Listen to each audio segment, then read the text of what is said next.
I'll see if I can get the right committee today. I kept calling IF&W ACF yesterday, so until it was pointed out to me. So. And my name's Cheryl, not Linda. Yeah, true. And it's Karen, not John. Yeah.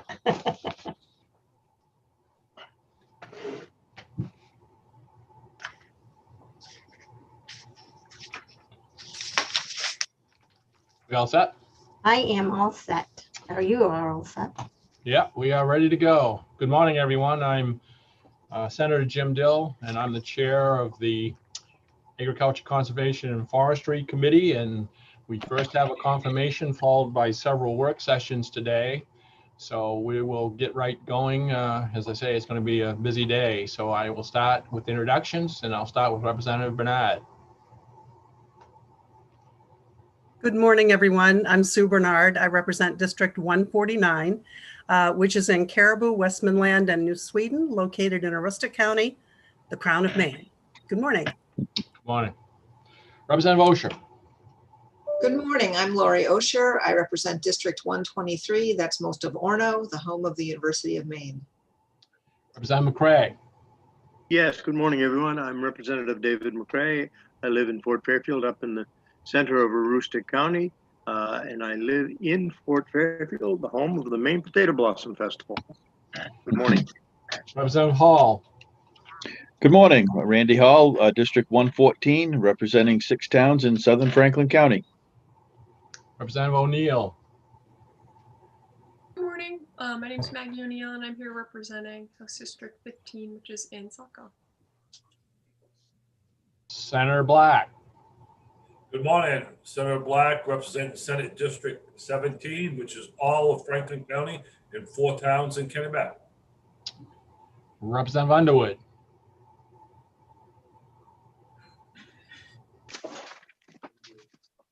Good morning, I'm Joseph Underwood. I am representative from District 147 in Presque Isle, and it's great to see everybody this morning. Good morning. Representative Schofield. Good morning, Senator Dill and everyone. My name is Tom Schofield. I represent House District 112. I live in the town of Weld, but this morning I am streaming live from beautiful Sebago Lake State Park in Casco and Naples, Maine. It's a wonderful day down there. Good morning. Morning. Representative Landry. Good morning. Thank you, Senator Dill. I'm Scott Landry. I represent the towns of Farmington and New Sharon in Franklin County, District 113. I think that's everyone. You guys have been switching around here on me this morning, so I think I got everybody. Our clerk is Cheryl McGowan, and our analyst is Karen Netto. And just to remind everybody that the first thing we have is a confirmation hearing, but it's no disrespect to anybody or when we get into the work sessions, but we've all got several committees that we may be either testifying in, have work sessions in, or may just actually have competing committees. So people will be in and out. So without any further ado, I will start with our first confirmation, or the confirmation hearing of the day.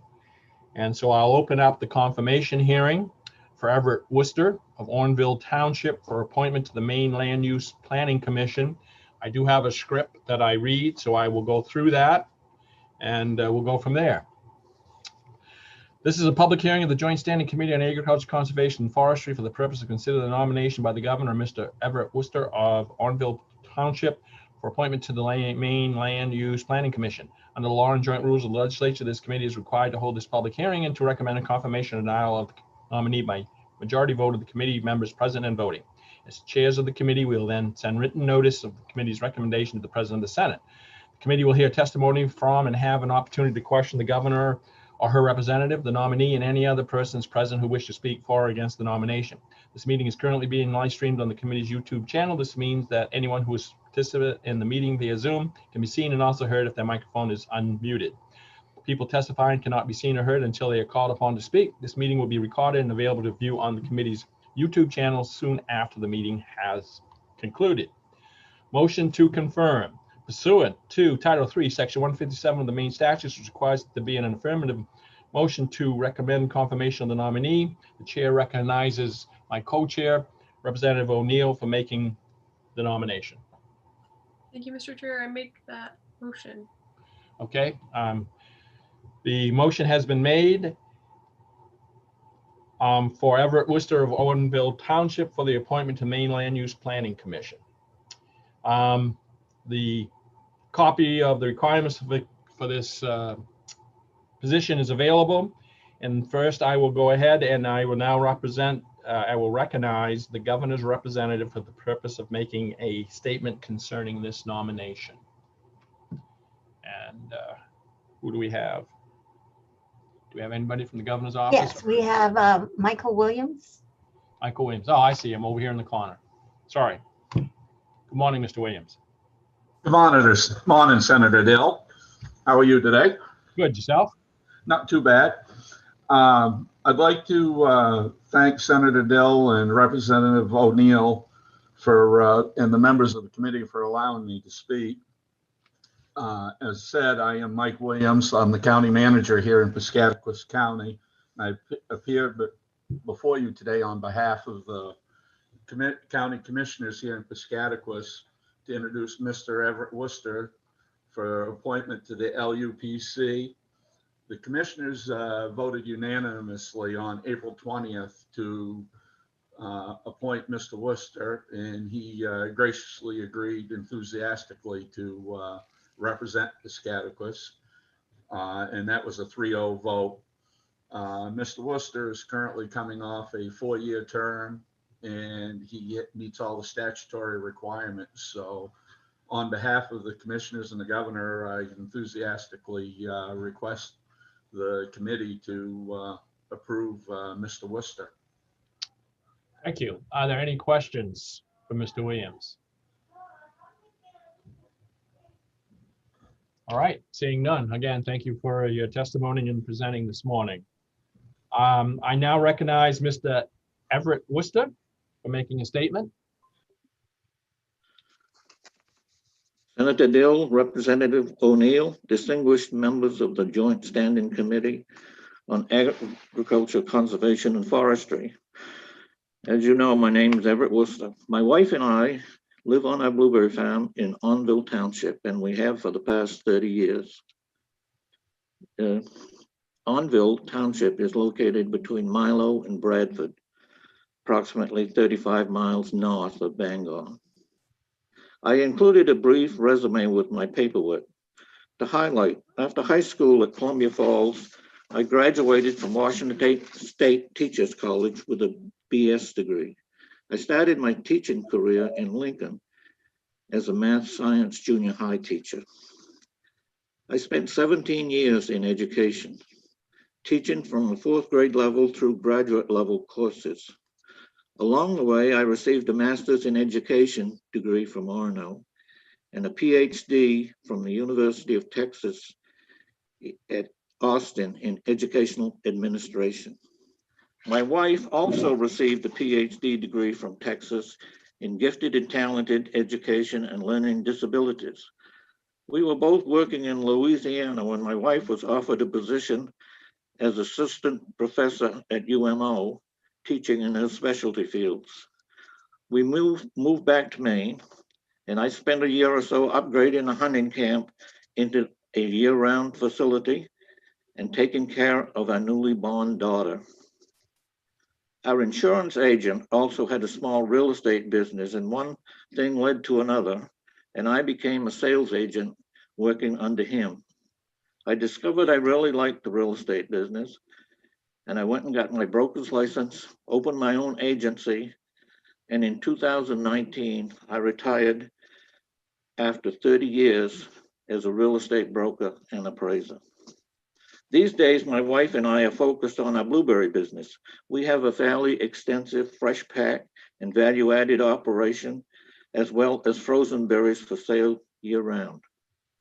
We were sort of back to the earthers when we moved back to Maine, and I guess we never lost it. I am completing my 8th year on the Land Use Planning Commission. I would be happy to attempt to answer any questions you might have of me. Thank you. Are there any questions for Mr. Worcester? All right, seeing none. is what I'll do now is I'll turn to see if there's anyone else. Cheryl, do we have anyone else that's going to speak?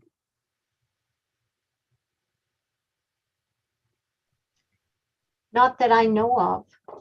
All right, if there's no one else to speak on this nomination, let's see, I will jump down to all public comments having been taken. The committee will now proceed as follows. Review any other written comments, vote on the nomination and notify the president of the Senate. The vote must be taken within 35 days from the notice. And I will close the hearing now for Mr. Everett Worcester of Onville Township for appointment to the Maine Land Use Planning Commission. Next, we'll take the vote. In accordance with the law, the committee may not take the vote on this nomination sooner than 15 minutes. Does everybody agree we can take it now? Anyone opposed? Nope. Okay. The pending question before the committee is that the Joint Standing Committee on Agriculture, Conservation, and Forestry recommend to the Senate of the 130th Maine Legislature that the nomination of Mr. Everett Worcester of Onville Township for appointment to the Maine Land Use Planning Commission be confirmed. So with that, would you please call the roll? I will. Nominee Everett Worcester to be approved. Representative Susan Bernard. Yes. Representative Susan Bernard, yes. Representative Lori Osher. Yes. Representative Lori Osher, yes. Representative Thomas Schofield. Yes. Representative Thomas Schofield, yes. Representative Joseph Underwood. Yes. Representative Joseph Underwood, yes. Representative Scott Landry. Yes. Representative Scott Landry, yes. Representative Randall Hall. Yes. Representative Randall Hall, yes. Representative Margaret O'Neill. Representative Margaret O'Neill, yes. Senator James Dill. Yes. Senator James Dill, yes. Senator Russell Black. Yes. Senator Russell Black, yes. Senator Chloe Maxman. Yes. Senator Chloe Maxman, yes. Representative Bill Fluker, absent. Representative Jeffrey Gifford. Yes. Representative Jeffrey Gifford, yes. Representative David McCray, absent. 11 yes and 2 absent. So with 11 members voting in the affirmative and none in the negative, it is the voting of the Joint Standing Committee on Agriculture, Conservation, and Forestry that the nomination of Mr. Everett Worcester of Onville Township for appointment to the Maine Land Use Planning Commission be confirmed. Congratulations, Mr. Worcester. Thank you. All right, with that, this will conclude our confirmation hearing, and we will move on into our regularly scheduled program for today, our work sessions. And we have 1, 2, 3, 4, 5, 6, 7. We have 9 work sessions today, but the last 2, 471 and Act 2, require legislative approval for certain leases of public lands, and 1075 an Act to protect public lands. If there's anybody waiting for those, we are moving those till Thursday because we're waiting on some more information for the work session. So we're not going to do those 2 work sessions today. Again, that's LD 471 and 1075. Those will be moved to the end of the day. I mean, to the Thursday from the end of the day. And with that, oops, he's here. Then we'll go into our work sessions, and the first one we have is LD 264, an act to prohibit aerial application of PFAS and PFAS compounds, substances. And Karen, would you take us through that, please? Sure. You tabled it, so it needs to be taken off the table. Can I have a motion to take this off the table? Representative O'Neill, seconded by Representative Landry. All in favor, just raise your hand, please, and it is off the table. With that, now you can go ahead, Karen. Thank you. Thank you, Senator Dill. So The original bill, Section 3 prohibits the aerial application of a pesticide unless the Board of Pesticides Control has determined that the pesticide has been analyzed by a third-party entity not associated with the manufacturer of the pesticide, who has determined that the perfluoroalkyl and polyfluoroalkyl substances, also known as PFAS, are not part of the formulation of the pesticide. And then Section 4 of the original bill prohibits the aerial application of a pesticide if PFAS substances are part of the formulation of the pesticide. So I think the way that we left it last work session, Representative Pluker had articulated a proposed amendment. And so I was going to work with him on that and, put it on paper for the next work session. But I think additional changes have been made, and Representative Pluker has been working with the department on this. So I guess I'll toss it to Representative Pluker to talk about those discussions, I guess. I don't know where the chips have fallen. And I'm just now opening an email from the department on this.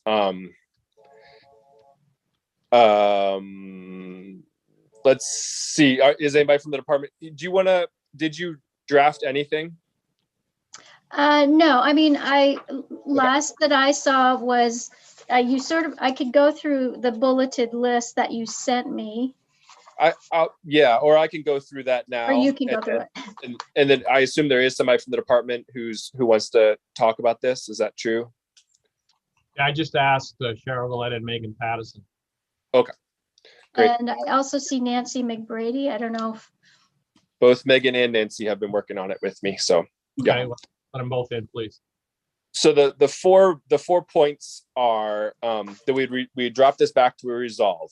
And the reason for dropping it back to resolve right now mostly lies with the fact that the Board of Pesticide Control does not have the power to do a lot of this regulation that we're looking for. They've never regulated containers before. If anybody remembers from the public hearing, we learned that a lot of this PFAS is being introduced through the fluorinated HDPE containers. We also learned in the public hearing, if you remember, is that there are fluorinated surfactants and adjuvants that are part of some of these formulations, and in some cases are being added to the form. You mix it with your pesticide as you're going to apply it. And so the BPC also doesn't have any power to regulate surfactants or adjuvants, which could also be sources of this PFAS. So we're stepping back and going into basically going to step back to resolve to have the Board of Pesticide Control begin getting some information from the manufacturers of the different pesticides. And basically having them, and we met with the AAG, and they do have the power to ask for affidavits of the manufacturers as to what is in their formulation. And so basically going back and coming up with the idea of how extensive this problem may or may not be. And so having the manufacturers let us know what is in the formulation, if there's PFAS in the formulation, also letting us know if the formulation has ever been stored, distributed, or packaged in fluorinated HDPE containers. So we're not regulating them. We're just collecting the information at this point. And then have the BPC start looking into the use of fluorinated surfactants that are being used or sold in the state of Maine. And then the other aspect of what got in the way with a lot of this work was that we have a definition. Right now, there's legislation working its way through the Health and Human Services Committee, which would define what PFAS is and what PFAS adulteration in drinking water is. And we don't have that definition for pesticides. So the other part of this resolve would be to have the Board of Pesticide Control work on creating some sort of PFAS. We have statute around what that pesticides can be adulterated and that it's against the law for them to be adulterated.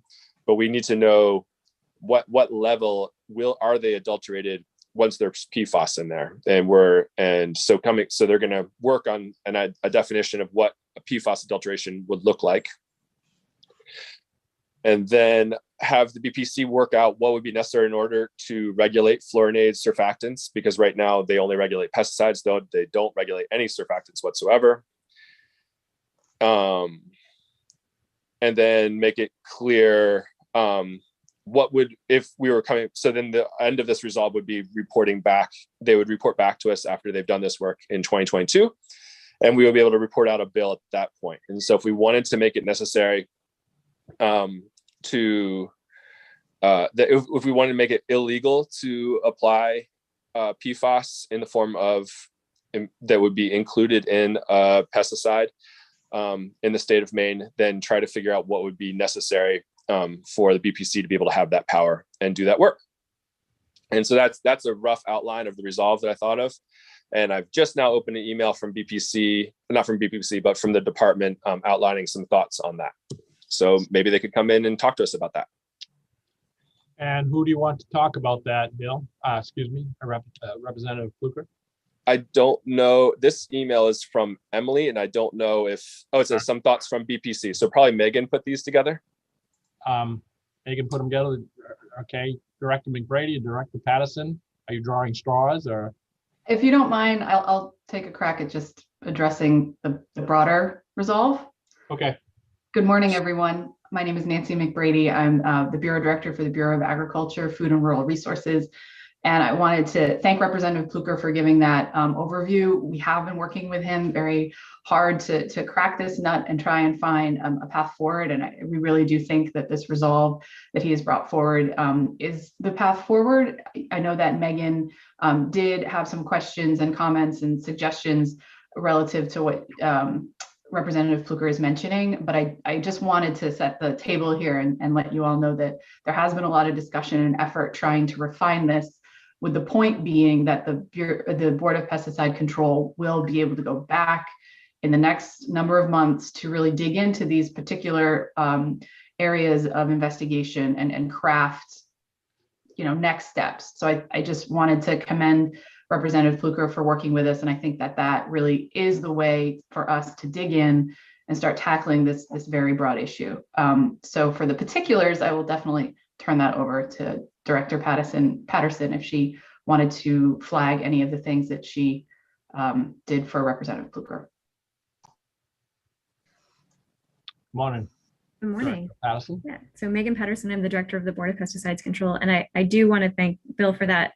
Representative Fluker, my apologies, for the nice explanation of what we discussed and ultimately what you how you put your thoughts together. I think that's really helpful to have a little context. So I did provide some comments, just seeking clarification mostly, and sort of trying to outline a little bit too around just setting expectations, right? I mean, as you correctly stated, that adjuvants are just not something that we currently regulate.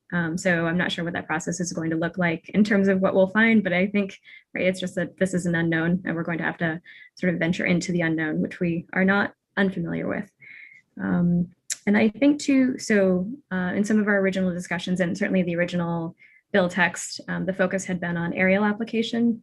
And I wasn't sure if with items number 1 and 2, affidavits from manufacturers and affidavits from regarding how a product is stored in its fluorination of its HDP container, and then an affidavit regarding PFAS in the pesticide formulation, if we were being asked to look just at aerial application still, or if it's the whole body of 13,000 currently registered pesticides in advance of 2022.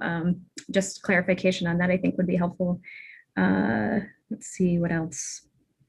And I guess that's more or less it. And I assume you want us to look at adjuvants as opposed to surfactants. Surfactants being a subset of adjuvants. It's sort of like pesticides versus insecticides. Pesticides, the umbrella term. Insecticide would be a subset of pesticides focused on controlling or managing insects. What else did I have here? I mean, I guess it's I didn't know the difference between surfactants and adjuvants, so that's good to understand that. Yeah, there are a whole bunch. I mean, well, without going belaboring it, but like anti-foaming agents, and there are a number of things that spreader stickers is what some of them are called. It depends on what function they perform, I guess is how they're named. Let's see. I think that's it. I mean, I don't know if you had questions for me about my comments, I'd be happy to clarify. Or if there's any of these, I think they were just shared with me. If there's any of those comments that you want to make sure that the whole committee has heard, or then go ahead and share that. Okay, so I guess I'll just reiterate that when it comes to the bits about affidavits, so when it comes to affidavits or really anything in the registration process, so I sort of had to work through the logic behind what we can ask for and how we ask for it with regard to registration of pesticides. So we have the authority to ask for essentially any documentation that we need with regard to verifying registration. So that's not too much of a problem asking for affidavits. What I was encouraged to do, given that we would be asking potentially for affidavits at some point in time for all pesticide products with regard to PFAS or for any other purpose, was to put that in language and rule. And so that would be the best place for it, given that it's not just a one-off, it isn't simply, for a subset of products or clarification about a specific product, that if we're going to make it policy that we always ask for this information, that requirement should go into rule. So for both affidavits from the manufacturer regarding fluorination of containers and the affidavits from the manufacturer on whether or not the pesticide contains PFAS, that those both should be in rule. And that guidance was given by the AG's office. And then with regard to adjuvants, as Representative Pluker mentioned, we don't currently regulate adjuvants. While adjuvants are sometimes a part of a formulation of a pesticide, they are also sold, and that was correctly stated, they are also sold separately. And EPA does have oversight of adjuvants, but they're not regulated to the same degree with regard to labeling, instructions provided on labeling as pesticides are.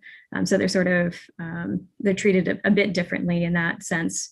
They still do risk evaluations on them. There's still consideration of how those materials might be tank mixed with a pesticide and what kind of risk they might pose to both human health and the environment. But they don't have the same degree of label language and instruction for use as a pesticide product typically does. And so that said, our sole charge is pesticides. So it might be a little tricky to determine exactly, I mean, the question here is, I think, determine if any fluorinated surfactants are being sold. And I think that piece, I think that's just a matter of trying to identify all the places where they might be sold. And part of the assumption would be, and it might be a leap of logic to assume that the same manufacturers or retailers that are selling pesticides are also selling surfactants. So we'll have to work through that. That's for us to deal with.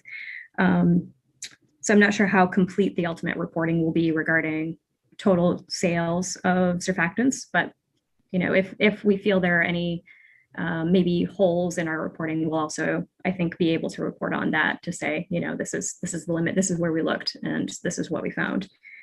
And then I guess, in terms of creating a definition, we can certainly do that. I think, for staff, as we're thinking about this, we're thinking about enforceability as well. So, we'll likely have to choose to regulate PFAS that we could actually conduct a laboratory test for or hire out those services. So there are a couple of methods that have been developed by EPA that limits fairly substantially what PFAS you can test for. They're mostly long chain PFAS. And about 14 to 18 different compounds that we would be able to test for using current methodologies. It is the case that we will still likely, by the time January of next year rolls around, lack sufficient relevant and actionable toxicological data. That's a conclusion that a number of other states have come to as well. And while we'd like to have that information, it just doesn't exist currently for pesticides. And it's not, unfortunately, something we can bring into existence in the immediate. It does exist for other things like water quality protection, for example. It just hasn't, the science is still evolving, and we're still learning new things. So hopefully at some point soon we'll have that information, but we likely won't have it by January. So we'll likely come back with some proposals and information regarding what we can do with what we have, I guess is more or less likely what I'll have to report back on, or we'll have to report back on. Let's see. Oh, and with regard to, I guess, the question about have the BPC determine what would be necessary in order to regulate fluorinated surfactants, I think maybe just a little clarification there. I mean, are we talking about fluorinated adjuvants? Are we talking about adjuvants sold in fluorinated containers, or adjuvants containing PFAS? So I wasn't sure if maybe we could have some clarification there on, as to what type of potential PFAS contamination. Are we talking about containers? Are we talking about the active ingredients of the adjuvant being PFAS? Both of those things? Yeah, I think, yeah, we want to know if they are being put into, we don't know if fluorinated surfactants are reacting with fluorinated containers to create PFAS. But I was more worried about and sorry, I'm using the word surfactants, I think, when I should be using the word adjuvants. But fluorinated adjuvants by themselves might have some PFAS in them. I've seen some studies where some PFAS chains have been formed in there. So that's what I'm looking for. Okay. I think, I'm not sure. I mean, given that there are likely pesticides that also just contain fluorine, and it isn't necessarily a PFAS compound, I think for the same reason that would be difficult to discern that PFAS are present. I mean, the only way that we would be able to tell you that PFAS are in an adjuvant that is not stating on the label or in some other capacity that it contains a PFAS compound that's recognized would be to test them all. So we would actually have to, so it's about $500-ish per test, I believe, for the 14 or so compounds that can be detected with current EPA method, original PFAS method.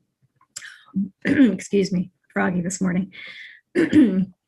So I'm not sure, there are a lot of adjuvants. So it would be the case that would probably be a fairly gargantuan task. I guess you could consider simply looking at whether or not the container is fluorinated or whether or not it has a declared PFAS. I mean, that would be closer to what I'm asking for pesticides too. Yeah, and I'm just talking back and forth with you, but Mr. Chair, is it okay if I keep talking? Sure, please. Okay. I mean, you've been working on this, so. Yeah. Yes, thank you.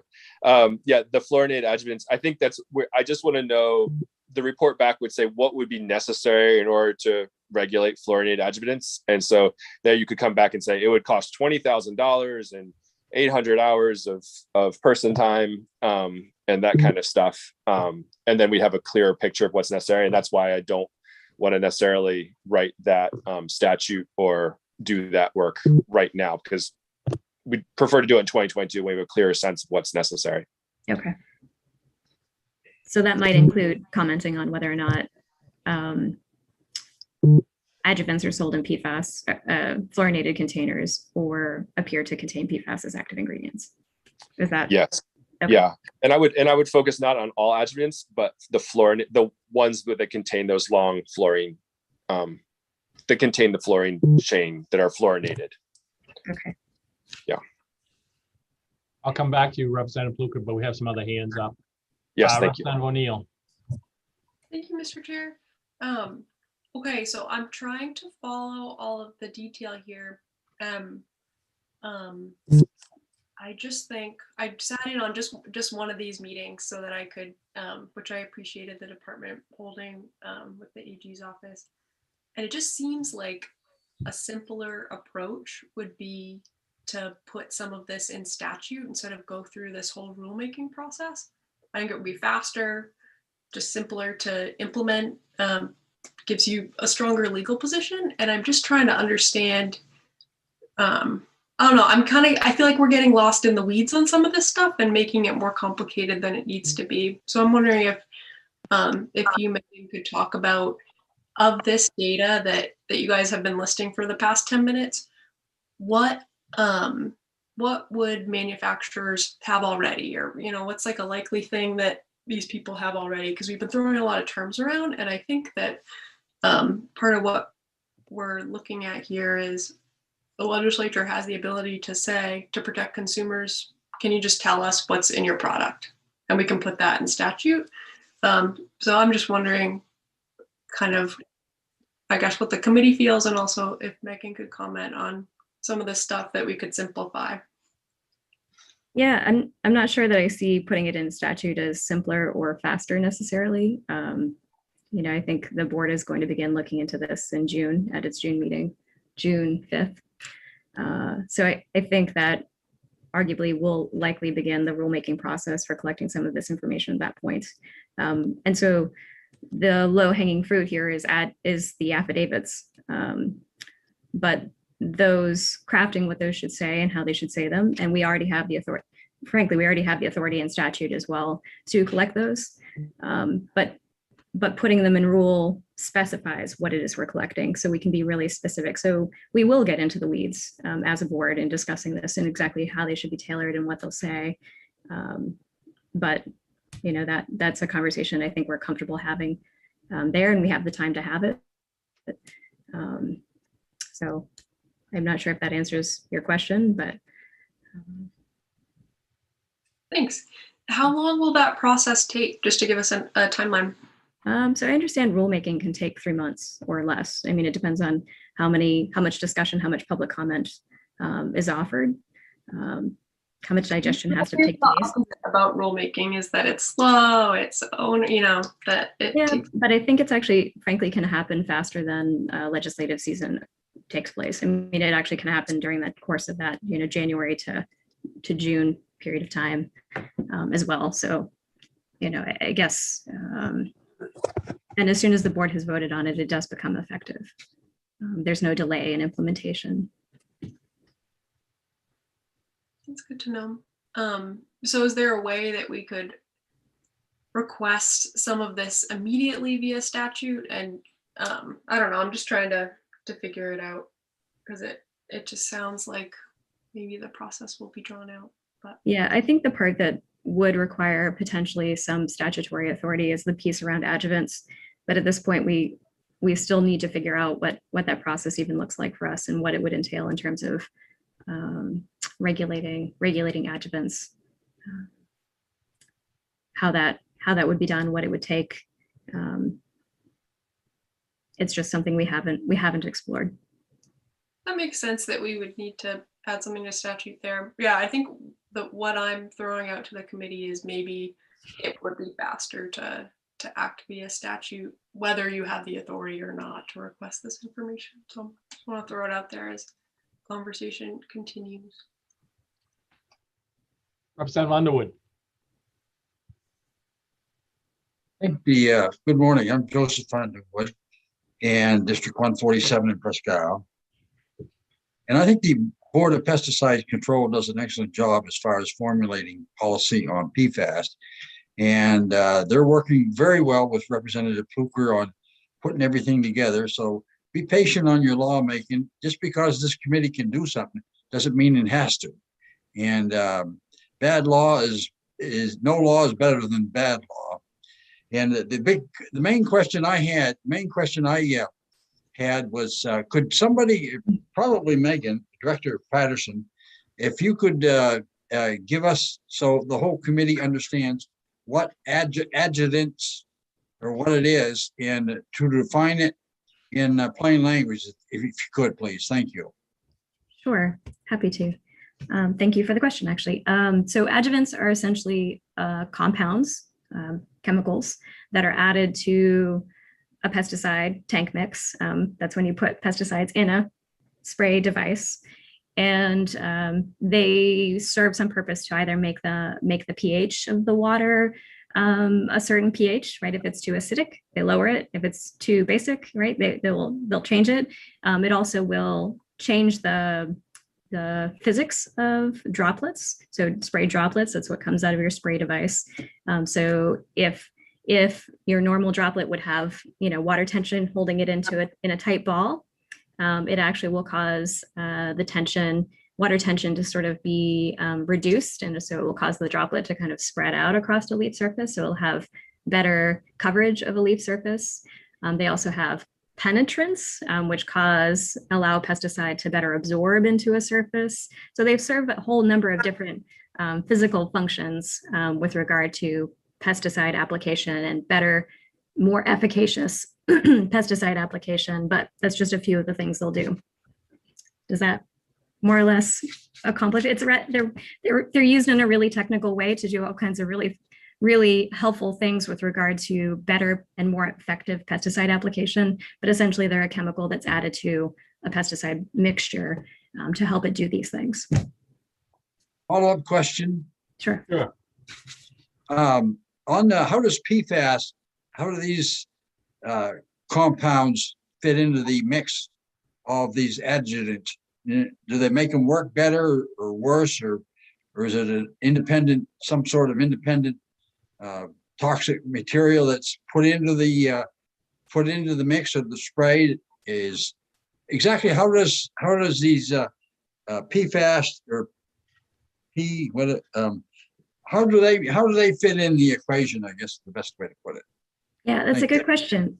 Sure thing. Thank you. That's a good question. It's not really clear to us exactly what role chemically or physically PFAS substances are serving when it comes to either the pesticide formulation or the potential adjuvants that would, sort of serve other purposes within the formulation. So that's something we're going to need to start looking into is what are these doing? What function are they serving? But with regard to PFAS in general, I mean, they're used for a number of things that society has found useful over time. So whether it's grease-proof paper and preventing, grease from soaking through a piece of paper to, Teflon coating, making a surface very, reducing friction on surfaces. They're used in industry in the same way in, production lines, for example, where you have a friction point, you might use a PFAS coating. Laboratories use them. There are a number of different facilities that are benefiting from, well, basically the ways in which PFAS either change the surface that is a material is being run across. For example, if you have like a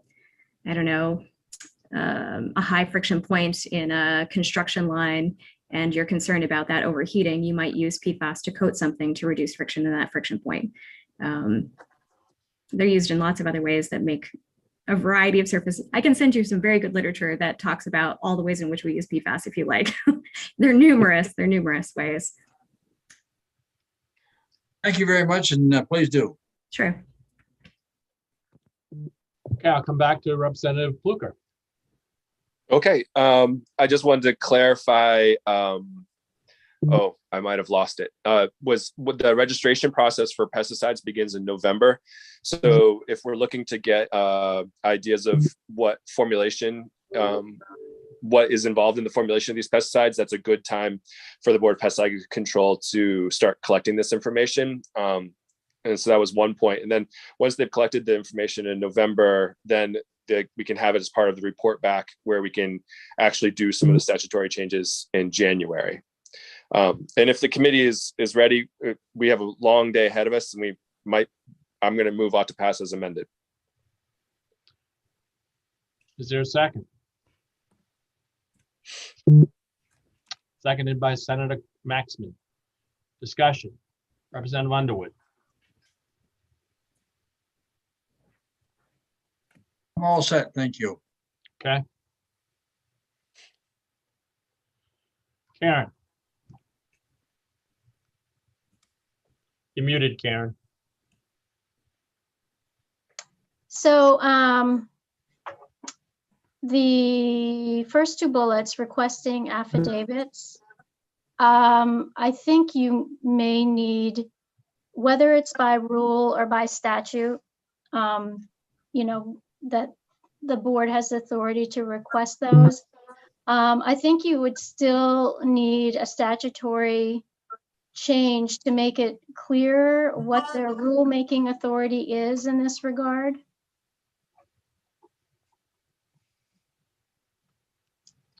What would that look like, Karen?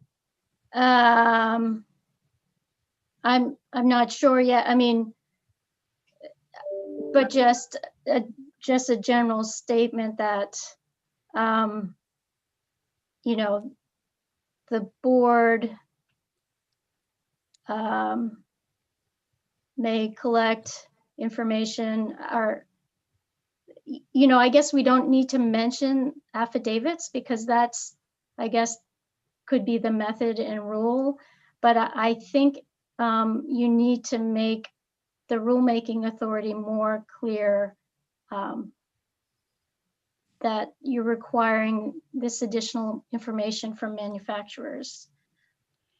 I believe, didn't Director Patterson say they already had the authority in statute to collect affidavits on this information?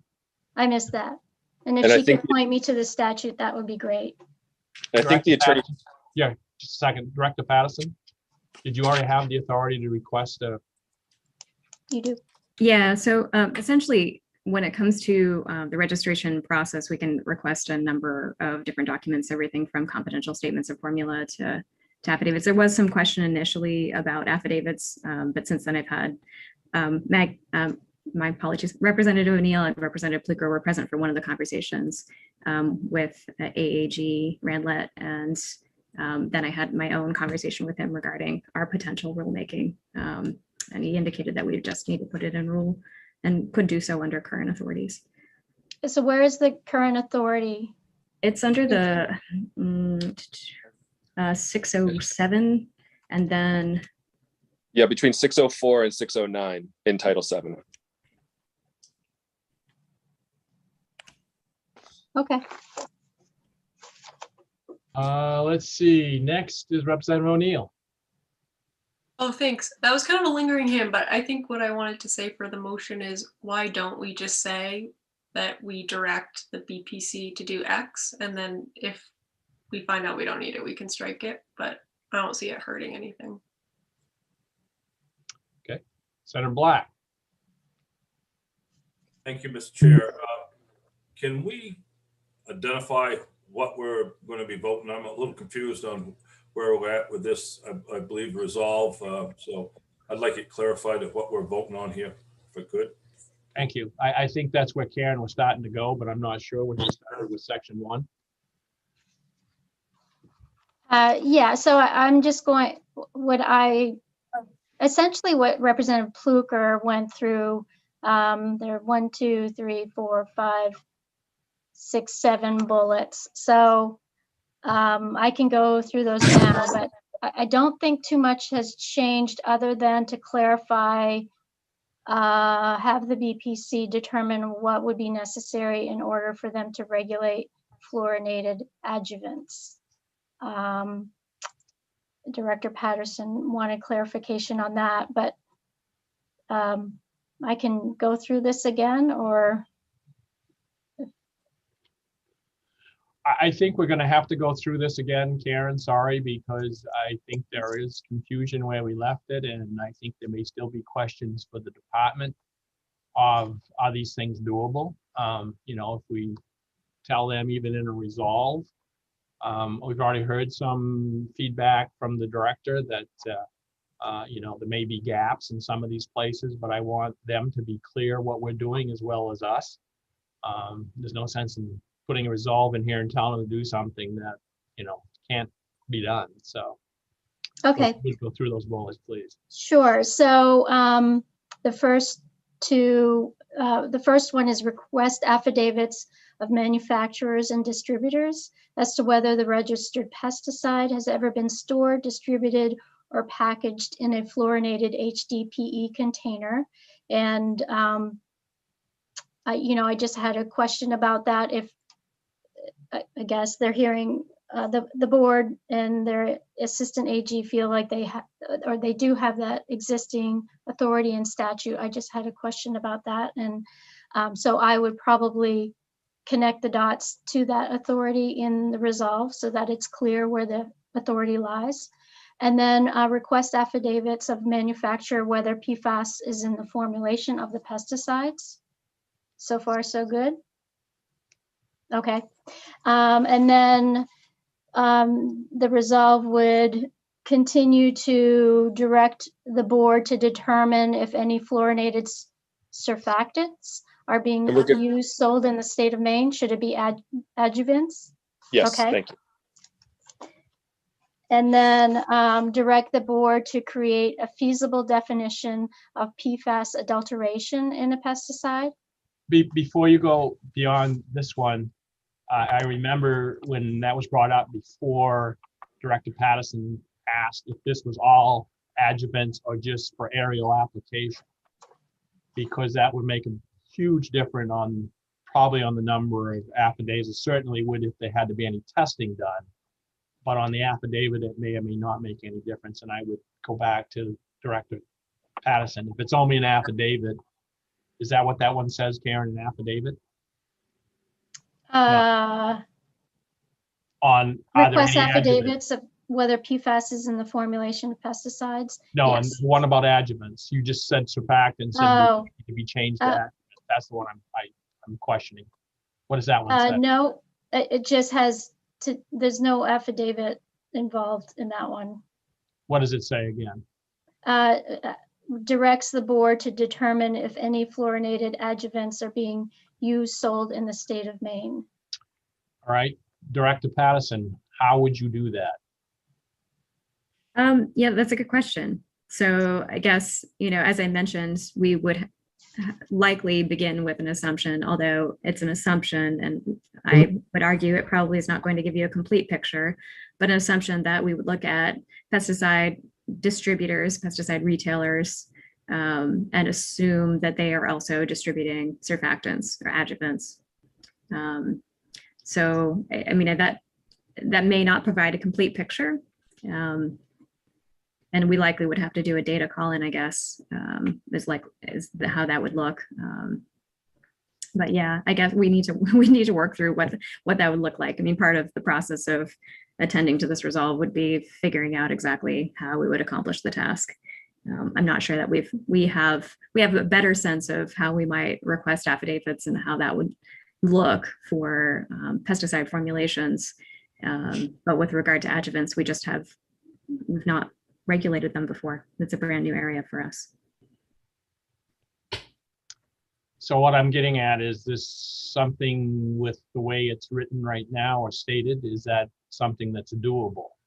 Yeah, Need so more clarification. Yeah, I think, as I'd mentioned, it would be very helpful to know if we're talking about it, not just with the adjuvants piece, but also with the pesticide formulations piece. If we're talking about, 13,000 pesticides and however many adjuvants there are, or if we're talking about those materials used in aerial application, because that's what the original bill referred to. So I think having that clarification, certainly we think working in the context of aerial application is achievable. 13,000 products, pesticide products, plus however many adjuvants there are, seems like a bit more of a stretch for what we could accomplish in how many months? In 6 months. I would go back to Representative Pluker, since it was his bill and its aerial application. What is the thought there? My idea was that because we're not taking any statutory movement at this point, that it's best to get the information on the entire body of chemicals. Okay. We've heard some conversation in this committee, why do we keep picking on aerial application when we're not really worried about aerial application as much as we're worried about pesticide use in general. I've also heard, some conversations, why are we picking on commercial conventional pesticides when this, and especially when we're looking at HTP containers, this could just as easily be something that affects organic pesticides.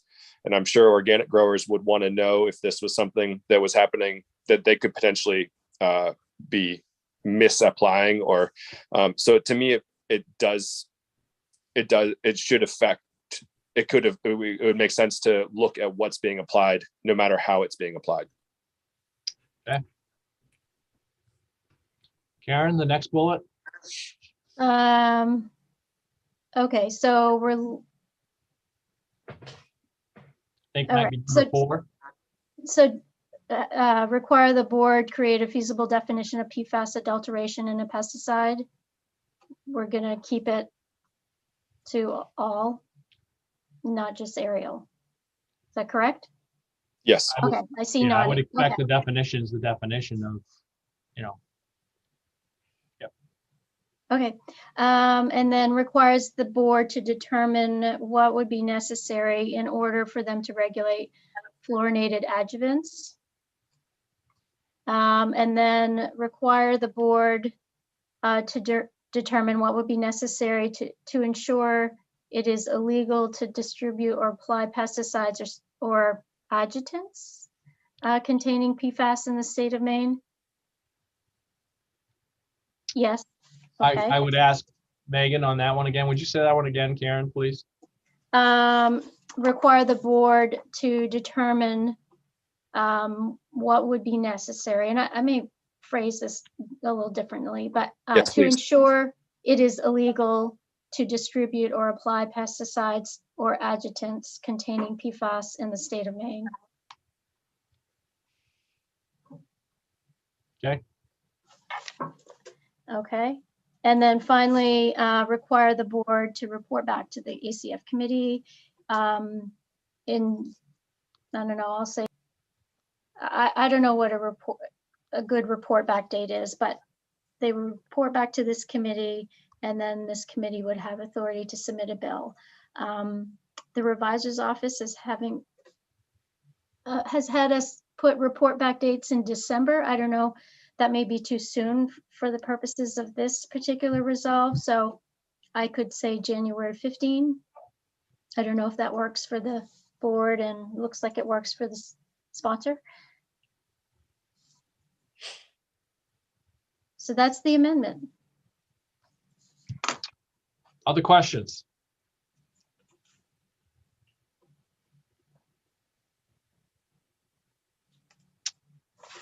I would just throw out one, and I guess it's probably maybe Megan, maybe Karen. I'm not sure, but if we, either way, there'll be votes for this, whether it's up or down. I'm not sure. Doesn't matter at this point. For my question, do you anticipate a huge fiscal note on this? That seems like there's an awful lot in there. And I know it's hard to speculate, but I guess that might go back to the department or what they think they'll need to do all this. And Yeah, I guess at this point it's unclear. I think I was anticipating that this would be focused on aerial application, as the original text said. So I think in order to accomplish it in the short time frame, there may be a fiscal note, but I guess that's, yeah, I'm just not sure. I'll have to take a closer look at this and maybe have conversation with folks in the department to see what it will take.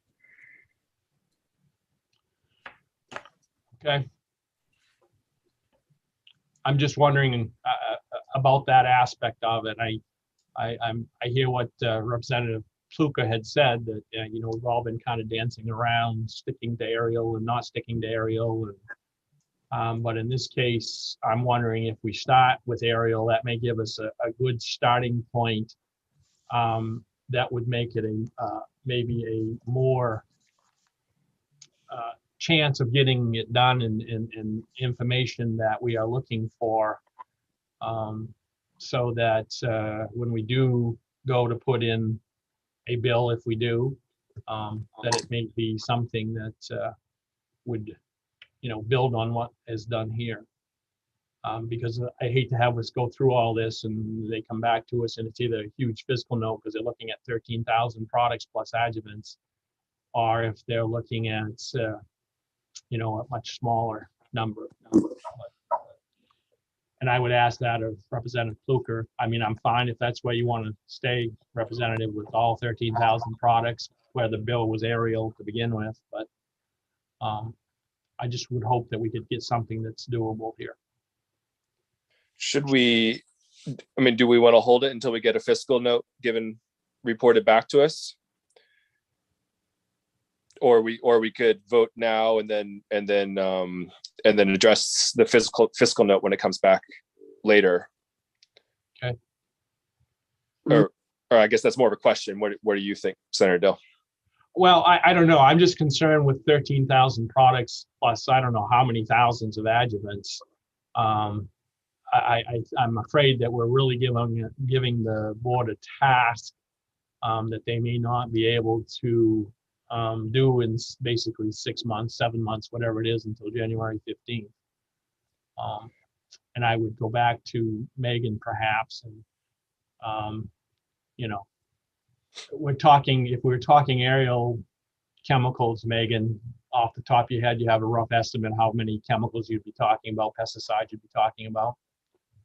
You know, I guess so. In terms of where this is focused, I think what we were originally thinking was the focus of the original bill was current use. So what products are currently being used in aerial application in Maine. Right.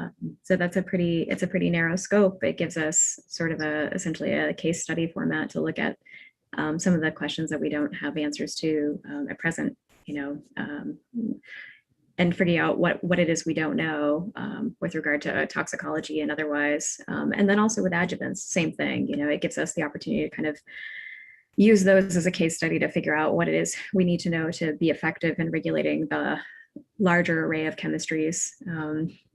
So, you know, with those, it's probably in the last, I don't know, 5 or 6 years, I think in the reports that I gave you for the 2 applicators that are currently licensed to do aerial application in the state of Maine, I think they had used in 2019 something like 7 different products total, but they don't use the same products every year. So it would be sort of looking at maybe the array of products they might have used over a period of time. But it gives us sort of a nice subset of pesticides to look at. If we had to try to base it off of whether or not a pesticide could be used via aerial application, that's a lot trickier because each label would have to be reviewed, determined if they specifically prohibited aerial application. Unfortunately, there's no nice way to find that information unless you actually read each and every label. So I would suggest that, you know, looking at current use in aerial application does give us a nice narrow scope to be able to use as, again, like a case study, to be able to determine in this narrow focus, what is it we determined we actually needed to do or needed to know or didn't know and might not know anytime soon. Representative Osher. It seems to me that shouldn't the companies that sell these products be able to have that information? They should get it to you. So it seemed like the cost would be that receiving and organizing that information as opposed to actually reading labels. Yeah, you'd think. If they're in, you know, that we're investigating whether or not those products can be sold in the state. So it gives them an incentive to assist you in the process of telling you about their commodity that they're trying to sell in our state, because we now have a question about the safety for people in our state. So I don't know how you come up with the fiscal note, but it seems to me that whether we did it just on the products that have been sprayed in the last couple of years, or on all products, that the challenge to the Board of Pesticides Control is organizing that information. But it seems like just requesting that information and getting someone else to send it to you would be a good first step. Representative Underwood.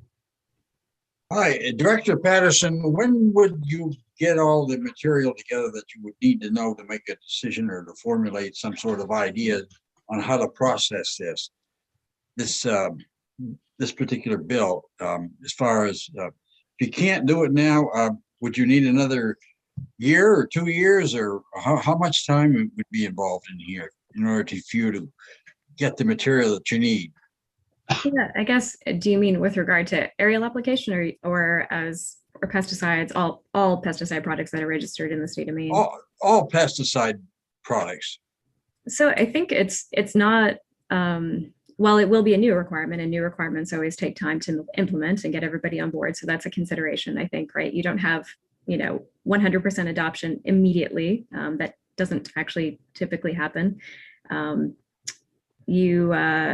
I think we easily could incorporate the components related to affidavits into our registration process, which is right now we work with a technological solution. So everybody submits their registration applications online. So that I don't actually foresee as much of the problem. it is then, if there's any expectation that we confirm this information or review this information to any great extent, then of course there's going to be additional burden. So I guess different parts of this will take more time, other parts will take less, right? So figuring out a regulatory framework to regulate a new area like adjuvants will take more time. Something like implementing the requirement for an affidavit to be submitted as a part of the registration review process, that's not going to take as much time. We can incorporate that component of requirement into our current registration review process or registration submission process. So I'm not sure I fully answered your question, but when it comes to all of these requirements, there are pieces of information here that no one currently has, not just we don't have it. I mean, it doesn't exist as information. It's an area of science that's emerging, trying to figure out, what level of PFAS is of toxicological significance. That's still being researched. It is being actively researched, but it's still being researched. Thank you. Chairman Dill, is the next session, is it something that could be tabled at the current time to get her, to make sure, well, to give her more time in order to request the information that she needs? That wouldn't help. I mean, the resolve is telling them to get us the information to bring it back to us for next session. So we may as well go ahead and instruct them on what we want. So this bill is exactly what is being done. So are you in favor? Would you think tabling this would be a good idea, or take a vote on this? I think we should eventually take a vote on this probably today, as soon as we can, as soon as all the discussion is done. Thank you. Yep. Next is Representative O'Neill. Thanks, Mr. Chair. I'm trying to get back to what my question was because we've been bouncing around a little bit. I think, oh my God. Oh, so I heard during the conversation, this is just one question that emerged, was when is registration for Director Patterson? So product registration is annual, and it expires December 31st of every year. So companies generally they can begin renewing in November, but they'll continue renewing for several months after that. So we'll continue to get applications for renewal. Most of them are processed by mid-January, but there are always stragglers. It isn't, they do come in late from time to time. And then, of course, any renewals, so new product registrations. So it's maybe important to understand that while we have typically annually 13,000 products registered, we also have turnovers. We lose about 1,000 product registrations each year. Companies just choose not to re-register their products. They don't manufacture them, they replace them with something else. And then we replace them with about 1,000 new products each year. So those are brand new registrations, brand new products that we then review and register, or refuse registration to. That happens as well. And what form do you receive this information in? Yeah, it's electronic. So at this point, it comes into our system. It's called MePearls. So Maine Pesticide Enforcement Registration and Licensing System. It's a lot packed into that acronym. But basically, we run all of those components, the registration, enforcement, and licensing components of our program through MePearls.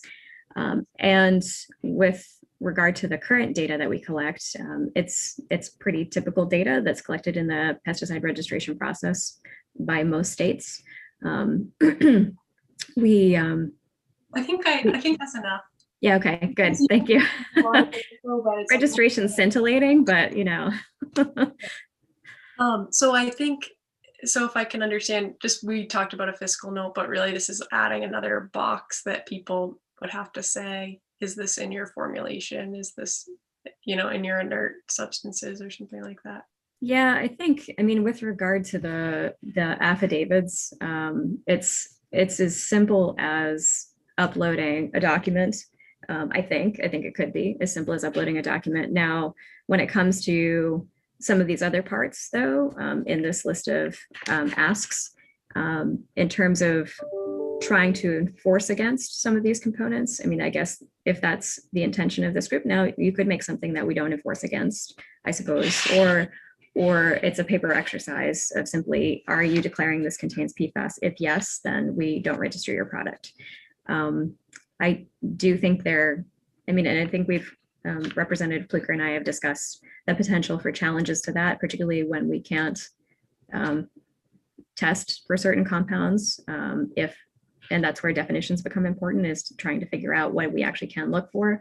But even when we can look for something, currently there is no sort of, whether you want to call it a tolerance or an actionable level, that information is still lacking and likely will continue to be lacking for some time.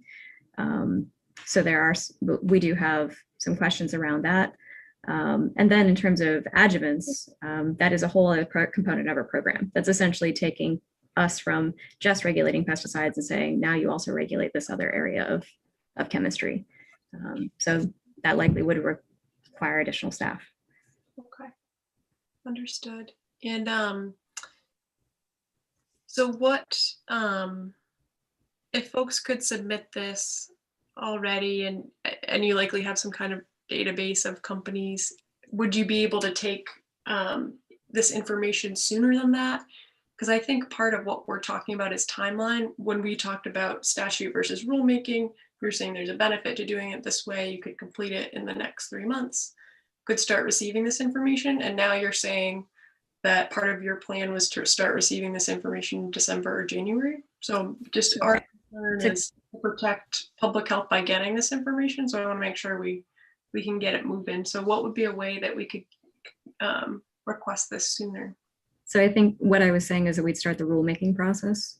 And the rulemaking process would, of course, have to be completed for us to then execute it. And we would execute it as a part of our normal registration process. So I definitely would consider a fiscal note if we were asking information for all 13,000 products in advance of the registration renewal process. We have one registrant, we likely would need to hire additional staff to execute that work. And would that be because it requires mail? Because I'm guessing do you email people? How do you notify them? Yeah, so we do email people. There's a significant amount of legwork though that's required. So somebody is going to need to be available to answer all of their questions. That's a major component of implementing anything. That's actually a significant component of what we do as a program, is being present to answer questions, whether it's interpretation of rule or answering questions about how to use MePearls, how to register your product. That's a significant part of what every state agency does, I would believe. Okay.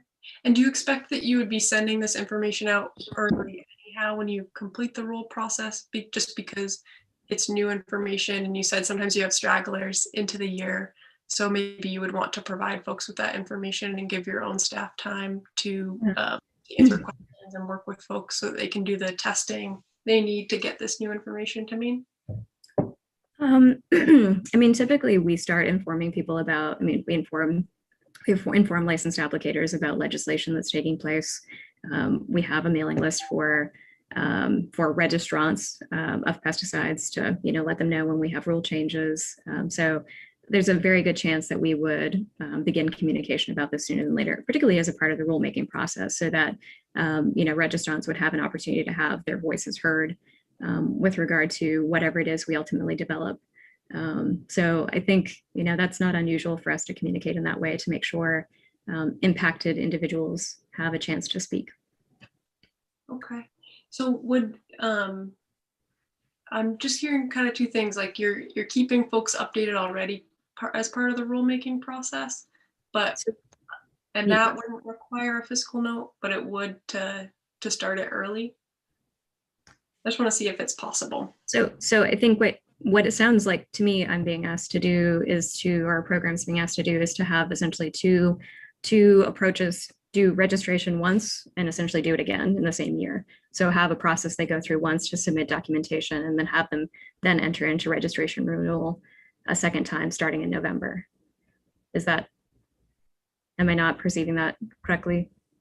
I'm just trying to understand your process, because you're saying that you engage in a lot of communication with all the stakeholders anyway. So maybe there's a way to send that out just so that we can make sure we get the info sooner.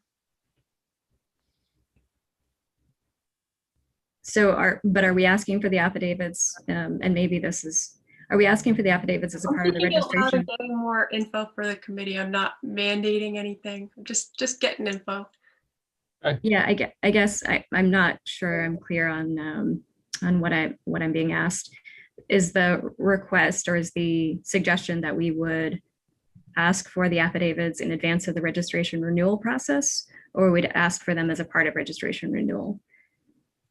I think what I'm trying to understand is the timeline, the costs involved, the communication you're already engaged in with folks that you've named under the rulemaking process. And would it be possible to include communication saying, this is our new rule, this is what you're going to have to comply with, so that folks will be ready to comply right away?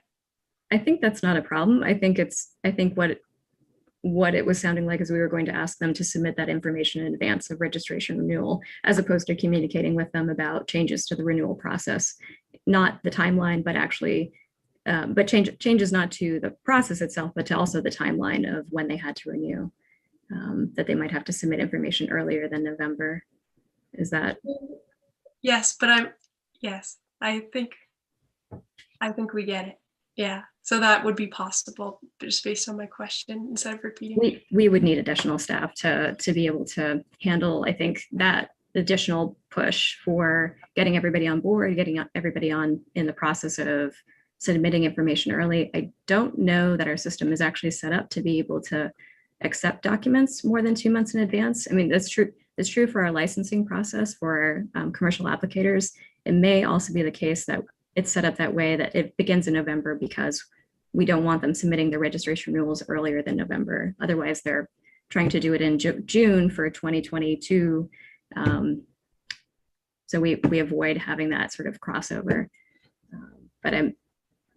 Yeah. That makes sense. So you answered my question, which is you're in regular communication with folks and they could have the chance to get this info and work on getting it ahead of the registration so that they could be prepared to register and it wouldn't delay the process. We certainly can communicate with folks and inform them of any changes to the process for sure. Okay, thanks for going through that. Representative McCray, then Pluker, then Senator Black. Thank you, Mr. Chair. Director Patterson, this is just very, very simple. I think it was Representative Underwood that asked to have information on adjutants sent. Do you plan on sending that to all of us? I can, and it's not so much on adjuvants, but on there are a couple of papers that have been written recently about the ways in which PFAS are used. So it's not actually even specifically tailored to pesticides. That was what I was referring to. But if you'd like information on adjuvants, I'm happy to find some and send it to you. I would love it. I've been going online. I can't really find it under this application of that word. Okay. Yeah, sure. Thank Happy to. you. Okay. Thank you very much. That's it. Representative Pluker. Thank you, Mr. Chair. It was not my intention that there be a 2 side-by-side registration processes this in 2021. What I was imagining was that just as the person fills out their regular registration forms for the state of Maine, they could click a couple boxes. Do you promise that has this been stored or distributed in fluorinated HDPE containers? Another box, is there any PFAS in your formulation? So if it seems that we might be able to just put this all together in the same package that currently exists, it's just a couple extra boxes on the list. And that was my intent behind this, not to require more, a whole nother process that I understood would require more staff. So the question, I guess, to Director Patterson, is it possible, or would you see this as possibly just being able to be included in your regular registration questions and process? Yeah, so I think that's part of the comments I sent to you. We're basically more or less saying that we will begin discussing this anyway, these affidavits in June at the June board meeting. So I do think it's possible. I think that I also like having sort of group discussion to brainstorm how best to accomplish that. So we're not creating undue burden, but also accomplishing the task, right? I think that's always an important consideration with regard to, making sure people are willing to comply as well, right? That's part of it. Making it possible and accomplishable helps with compliance. So yes, I think that can be incorporated easily into the registration process. That particular documentation shouldn't be a problem. I do think we'll need to create rules around it, though, as suggested by the AAG, that would make sense because we're making this an across the board requirement as a part of the registration process that we would need to develop some rules. But that would certainly be in time for the registration season. I don't foresee any issues there. I had a follow-up or a separate issue. What is the fund where the registration payments go into that BPC holds? Yeah, that's a good question. The name of it, I know the accounting codes, but I'm not going to say those right now. Well, I'm sorry. Or what is the accounting code? So I will send you the name. Okay. Yeah. And so I was just thinking if there did look like there was going to be additional cost for this, we could put it in the resolve that cost would come out of those funds I was going to ask you if there's balance in there right now. Oh yeah, so there is. So we do have a minor, well, some would say a substantial surplus. I would say likely quickly diminishing. Yeah, I mean, I've been told, I think in front of this committee, not necessarily by you, Representative Pfluger, but by others that essentially you can do as you like, I think, with regard to demanding that we use existing funding. Yes. Okay, thank you. Senator Black. Thank you, Mr. Chair. I think Representative Pfluger earlier on today in this discussion kind of brought this back to the resolve and to try to move this along. I think that, this is a complicated issue. And I think we tend to get in the weeds too much. I think we fully don't understand all the department has to go through here. The resolve to me has moved me in the area where I could probably support this. I think that it would be better to limit it to aerial spray. And even though I heard Representative Pfluger's comment earlier about, we have talked about, keeping it away from just aerial, we've been diverting from aerial spray into everything. But I think this one, to get this started and to move this forward and get something out of it, I would think that we would try to keep it to aerial spraying. And I think that, we need to be considerate of what the note is going to be on it, the financial note on this, because I think if you go to the 13,000 and do what some are suggesting, there is going to be a substantial cost to it. So that's my comment. I would go back to Megan again on that. I kind of agreed to that, but with what Representative Pfluger just said to you, is it as simple as checking a couple boxes on the registration form of the 13,000 products that has this been stored in fluorinated containers, or does it contain PFAS? If that's as simple as it is, then I could go along with all 13,000. If it's much more complicated than that, I would stick to aerial to give us a point that I think the board can actually accomplish between now and January 15th. So I would throw that to you to try to get an answer before we go back to Representative Pfluger. Sure. I think, for me, it's more when I'm thinking about some of the other questions related to adjuvants and trying to explore some of the unknowns. That's where the cost lies.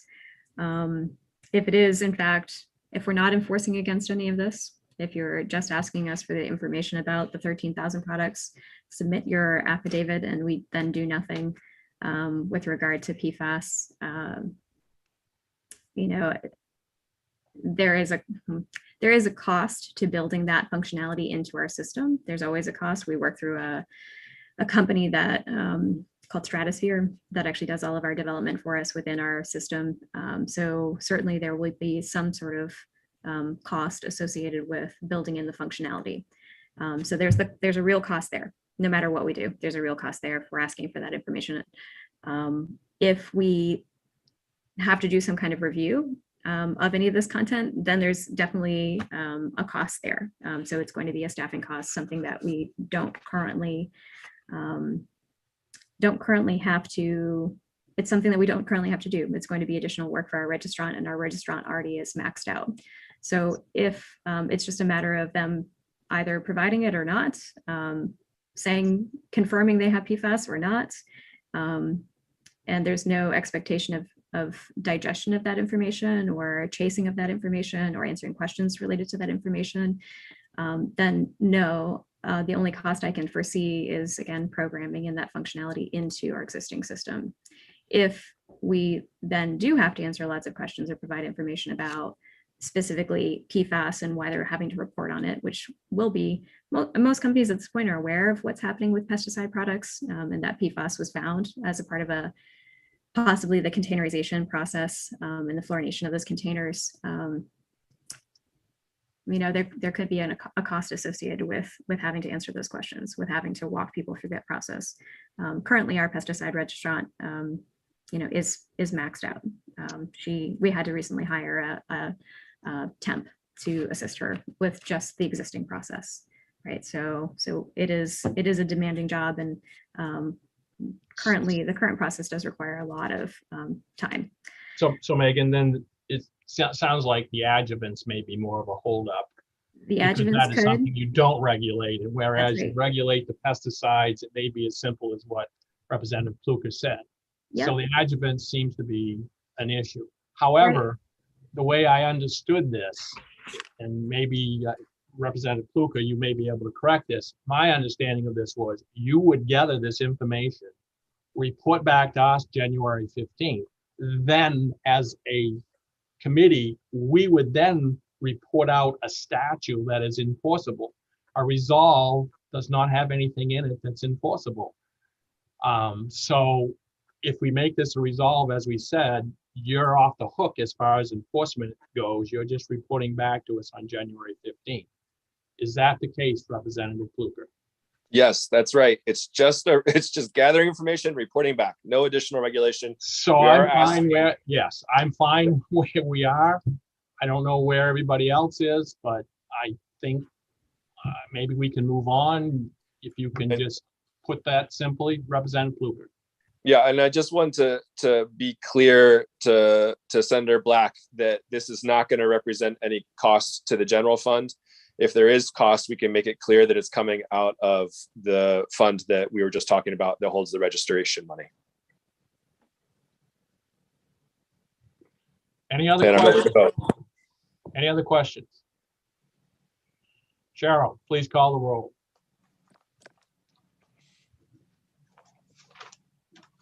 LD 264 ought to pass as amended. Senator James Dill. Yes. Senator James Dill, yes. Senator Russell Black. Yes. Senator Russell Black, yes. Senator Chloe Maxman. Yes. Senator Chloe Maxman, yes. Representative Maggie O'Neill. Yes. You need to be on. Yes. Yeah, thank you. Representative Maggie O'Neill, yes. Representative Randall Hall. Yes. Representative Randall Hall, yes. Representative Thomas Schofield. Yes. Representative Thomas Schofield, yes. Representative Lori Osher.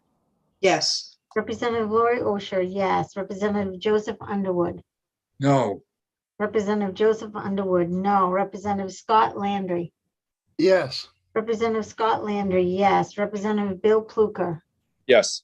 Representative Bill Pluker, yes. Representative Jeffrey Gifford. Yes. Representative Jeffrey Gifford, yes. Representative Susan Bernard. I am here, and oh goodness, hang on just a moment. Yes, please. Representative Susan Bernard, yes. Representative David McCray. He had to leave. I texted him, but Okay. didn't get back in time. Representative David McCray, absent. So the minority report, Representative Underwood. Ought not to pass.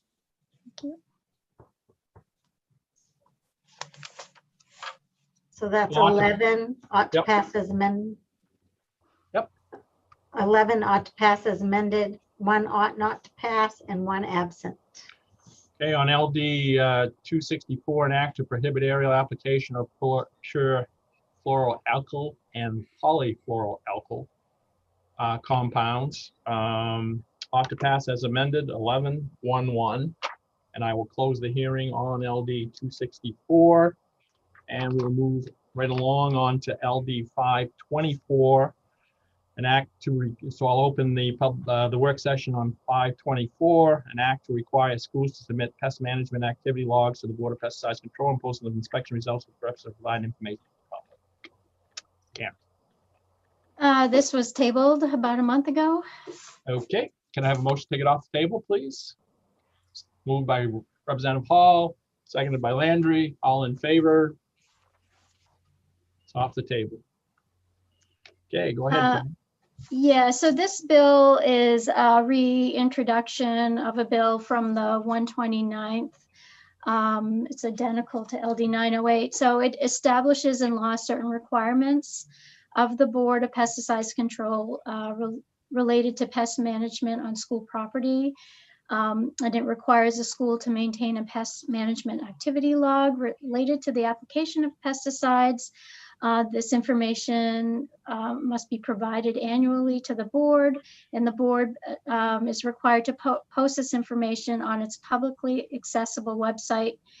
And it also requires that the board post on the website a list of all board inspections of a school's use of pesticides and the results of those inspections. So we had a work session on this previously.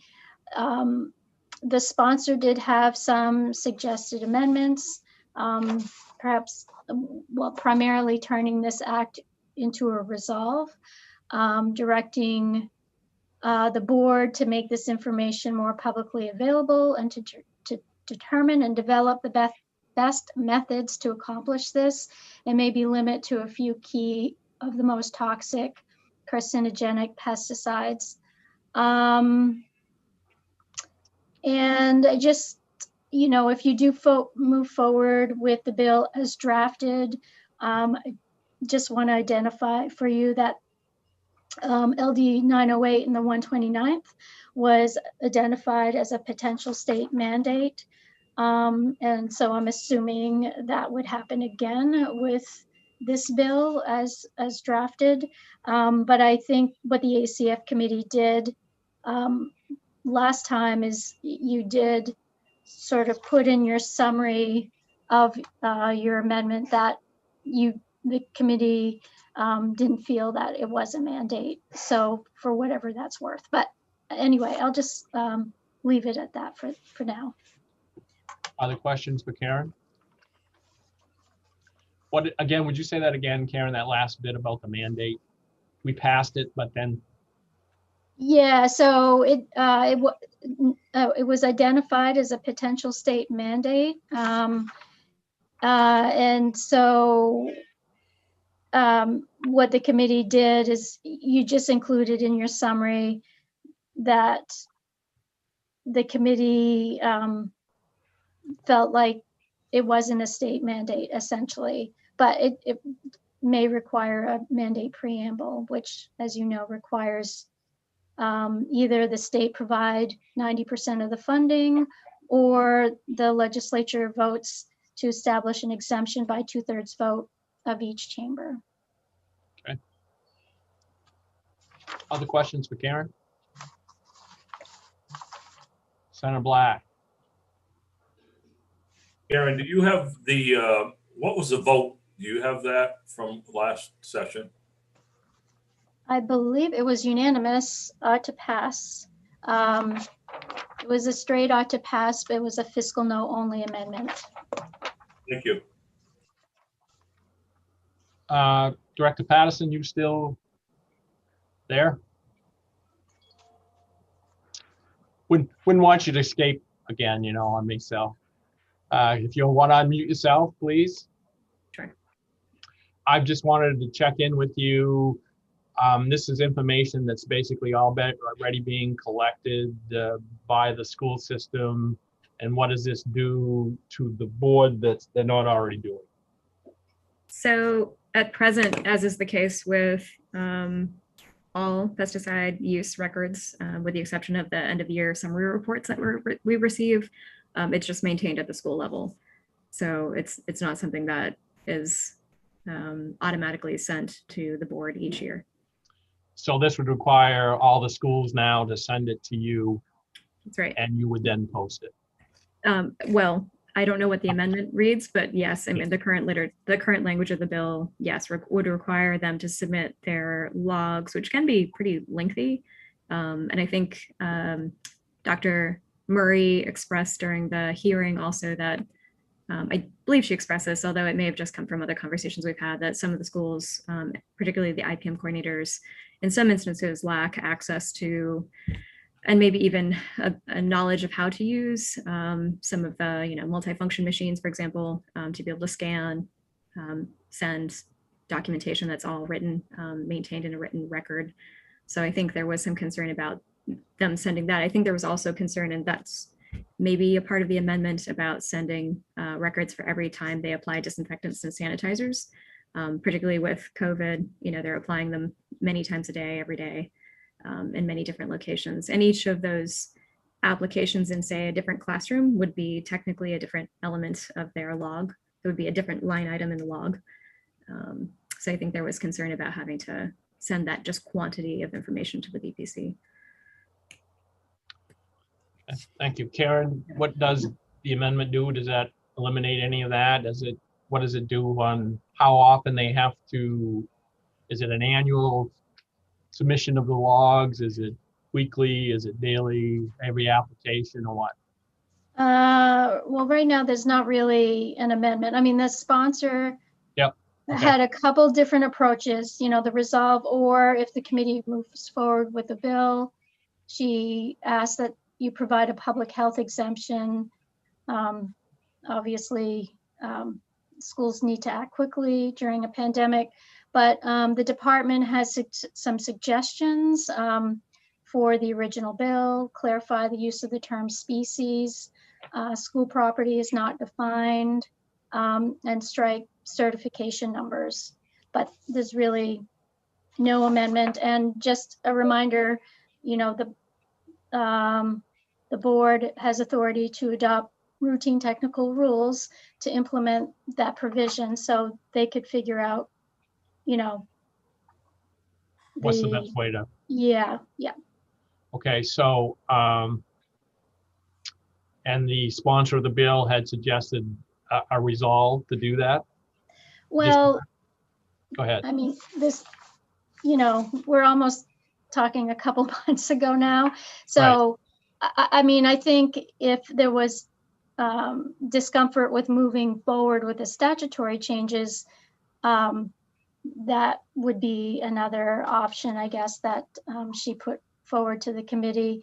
And the department also stated in their testimony, because there will be questions on how to best design and implement this online reporting requirement, the committee may consider changing this bill to a resolve, directing the board to research and implement workable methods for doing so in a manner that provides data in a clear and useful format. And then maybe report back to the committee. Okay, thank you. Senator Maxman. Thank you, Mr. Chair. I just wanted to, I'm sorry if this was said, but I just wanted to make sure that it exempts hand sanitizer and disinfecting products. I know that was, I've heard that as a concern from my school districts. I think the sponsor mentioned it too. Yeah, I think it was one of the things we should exempt is public health products. Okay. So that would include just those things you mentioned. Okay, thank you. Yeah. And I think, you know, personally, if we did this as a resolve, I think that would be a helpful way to go. Let them report back to us on what they came up or what they have come up with for a reporting mechanism. But that's kind of where I sit. Other questions for Karen or Director Patterson?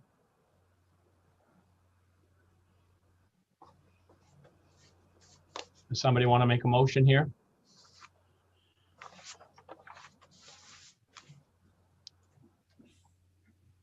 There. Representative O'Neill. Thank you, Mr. Chair. So something I wanted to float that I brought up earlier was just as a matter of order. We have a bill that is coming, and the sponsor has given us an amendment. And in my mind, what I've heard, you know, spending 5 years on this committee, is that Director Patterson has said that these records exist on paper, and that when we request aggregate kind of information, we're not able to do that in a cost-effective manner, and that just for informational purposes, like folks at universities and stuff like that, that might want to access it don't have it. So the way I'm looking at it is that if we were to vote for an amended version of the bill that's coming, it would cover this concern for me. Because what I'm seeing still do Why is— don't you table this, Representative O'Neill, and we'll just flip it around and we'll take it Okay. up after. Yeah, I mean, that works for me. All right, you want to make that? Table it. All right, is there a second? Second by Representative Landry, all in favor of tabling, and we'll take it up after 1599. All right, it's tabled. I will close the work session for now on LD 524, and we'll move on to LD 1599, an act to establish a Maine pesticide sales and use registry. Karen. So section 1 of the bill requires the board to submit an annual report to ACF, HHS, ENR, and IDEA committees on developments and progress made to carry out the state policy regarding public and private initiatives to minimize reliance on pesticides. That's in Title 22, Section 1471X. Section 2 of the bill establishes the pesticide sales and use registry, and it directs the Department of ACF, Board of Pesticides Control, in collaboration with DAF's Office of Information Technology, to create a publicly accessible online registry of pesticide dealers and applicators reporting pesticides sold, distributed, or applied in the state, and including the quantity, location, and purpose of the use of pesticides in indoor and outdoor applications. And Section 3 requires the board to submit a report to those same 4 committees, ACF, HHS, ENR, and IDEA, on progress made in developing and administering this online registry, and recommendations for ensuring that information from pesticide dealers and applicators is recorded on the registry if a dealer or applicator is unable to access the internet. And it gives the authority to all committees singly to submit bills to the second regular session of the 1/30th. So Representative Osher does have a proposed amendment to sort of address some of the concerns at the public hearing. I did not send it to you because I wasn't sure if I should or if I was authorized, but I don't know if I do have it. I could screen share it. I know Sure. Representative Osher provided an amendment to me last night, and I tried to clean it up, but there might be some few remaining questions that need to be answered. Sure, so why don't you screen share that, and we'll let Representative Osher talk about it a little bit. Thank you very much. That's So the concerns that were expressed were that having to register in advance of spraying, which I picked up from under the notification of neighbors, that was I copied from that, but if I take that out, then people don't have to worry about that. People are also concerned that their names, if we had a public registry, their names as pesticide applicators would be visible to the public, and that made some of the representatives of applicators were saying that was uncomfortable. So the changes that are in this amendment. Oh, also, so one of the problems with notifying early on this online registry that was publicly facing would also be that if you notified that you were planning to spray and then the weather changed or something happened, then that would mean many times going back to put the information in. So now it's changed to a week after you've sprayed, then you put the information in. Also that it's not publicly facing, that it's an online registry. And as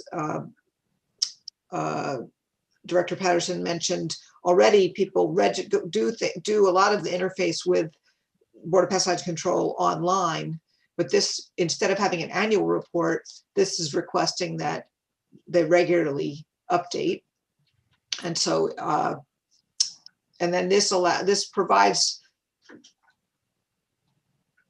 so I'm reading a note, it allows the rules for the submission of info necessary. Anyway, I'm trying to see a note here. Anyway, so that's the changes are that's no longer publicly facing. And so that makes it a registry that is useful, as I said, as a scientist and as a legislator that wants to hear from the Board of Pesticide Control. And what we've heard is that it's difficult to organize information because it comes in and it's not organized in a database. So this registry would be a database so that we could query, or they could query and provide us with information when we ask them questions. But so if you can see what is being shown here by Karen is that under pesticide dealers, that there was a whole list of what had to be data that had to be included, and we've crossed all that out because under the rules, there's already a list of what pesticide dealers and need to provide the Board of Pesticide Control. So we felt that it was redundant to put it in here. And Paul Schlein, who used to work for the Board of Pesticide Control, assisted me in making these changes and gave me his thoughts. And if he's present, I think he's present today and would be willing to answer questions. And we'll bring him in here in a minute if we get to that point. So Representative Osher, I know you just went through this, but I mean, there's a lot of strikeouts in gray. And so what is the bottom line now that this basically does in a sentence or two? The bottom line is it's a registry so that dealers, people who are selling pesticides, and applicators, people who are applying pesticides, are providing information that will go into a database. So the challenge will be that the Board of Pesticide Control needs to create that database, but the technology is there, is available. And for example, those of us who ran for office as clean elections candidates, that's a publicly facing database that people were allowed to see who contributed. But there's other places in which there's databases that are keeping information that makes that information easier to query. So that's the bottom line. And again, the concerns that were expressed in the public hearing was that they didn't like the fact that it was public facing. So I've taken out the part where it's public facing. Another concern was that asking people to, because it was public facing, and I was trying to have it also do the job of alerting neighbors. That's why I had originally said that they should put what they were applying in advance. So I've removed that because it's not public facing, so people don't have to report in advance. They just report after they've applied. Right. And they are reporting the things that they already have to keep track of as applicators. Okay. Thank you. Director Patterson, the commercial applicators keep their records and they submit them to you. Is that correct? So they submit an annual summary report. They don't Right. submit their records to us. The summary report of how much of each product they use. Yeah, so the records are going to be much more detailed, much more akin to what is in the original text of this bill. So they would have, the application site, who their customer was, their exact home location, the weather conditions, what the pesticide formulation is, what it contains, how it's tank mixed, a variety of information. And what they submit to us annually is a summary. So it's the product name, EPA registration number, how much total product was used and how much area that covered and what site it was applied to. So for example, not to pick on anybody, but if it's a golf course, they might say, 1,000 pounds of a specific product XYZ, and it covered, 10 acres of golf green or something. That's what would be in the annual use report, as opposed to here are all of the individual applications that ultimately resulted in that total amount. And private applicators do not have to submit their records, but they're available for your inspection. And this would only cover restricted use products anyway. If I saw her cross out in red, general use was not included. Is that correct, Representative Osher? Or I don't remember. I did see general use products in there, but. Yes, I think we did cut out general use. Okay, so it'd just be restricted use products. And the idea is if they have to keep these records. Yep. No, I understand. And the last thing that we had to do was which one? You had reports from commercial sales. Are those records sent to you at all now, Director Patterson? Am I an honorary representative now? No, I demoted you actually. So you hear so much, so. No. So with general use pesticide dealers that are selling to the end users, meaning the homeowner or whomever, sorry, I'm getting a lot of feedback. No, they do not send us that information. And even for the restricted use pesticide dealers, they're sending us, again, a summary of a total. This is how many of these units we sold, as opposed to here are each and every one of the sales that we made and to whom it was sold. Okay. Great, thank you. Karen, you had your hand up. Yeah, I guess I just want clarification on Representative Osher's amendment, because it was my understanding that she did want to include licensed general use, limited use, restricted use pesticide dealers. But we couldn't use just the word pesticide dealer because that's a person who distributes limited or restricted use pesticides. So I guess it was my understanding we needed another term there. So that's when I screen shared, and I just sent you my version of the amendment that was just cleaned up a little bit. It's in red. So I didn't know if in chapter 10, the definitions rules, there's a definition of pesticide distributor, which seems to include general use and limited and restricted use pesticide distributors or dealer. I don't know if that's the appropriate use of that term, but anyway, that's a question that I have. Okay. Representative Osher, I don't know if you have an answer for Karen on that, or maybe Director Patterson does on definition of a dealer versus a distributor, but I'll start with Representative Osher. I had this in the discussion. Let me just check my chat here. So general use, I stand correct. I correct myself. General use is included in, and okay. Yep. The definition, there is a definition, and Karen suggested this to me last night. So maybe Karen, you could go over this the definition you were saying that there's already exists. Yeah, I mean, not right on point, but I was looking at the definition of pesticide distributor, which is in chapter 10 rules. A person required to be licensed to distribute general, restricted, or limited use pesticides. So I don't know if that's the correct term. I guess I may ask Director Patterson if Yeah, I think so. I can double check. I mean, depending on how this conversation goes, I'm happy to double check and make sure the right language gets in there or gets tweaked if that's something that can be done after the fact to best reflect the language and rule. But I do think there's, well, maybe it's not important to this conversation, but you maybe should just be aware that there are a number of pesticides that are exempt from dealer reporting. So I guess, and actually from licensure. So I guess that's something that's always going to be, you know, unless we start requiring licensure for all of the pesticides sold, which is not currently the case in rule. So there are a number of compounds that are used around homes and have a certain percentage active ingredient that's always going to be absent from whatever data is collected. So just something to kind of keep in mind.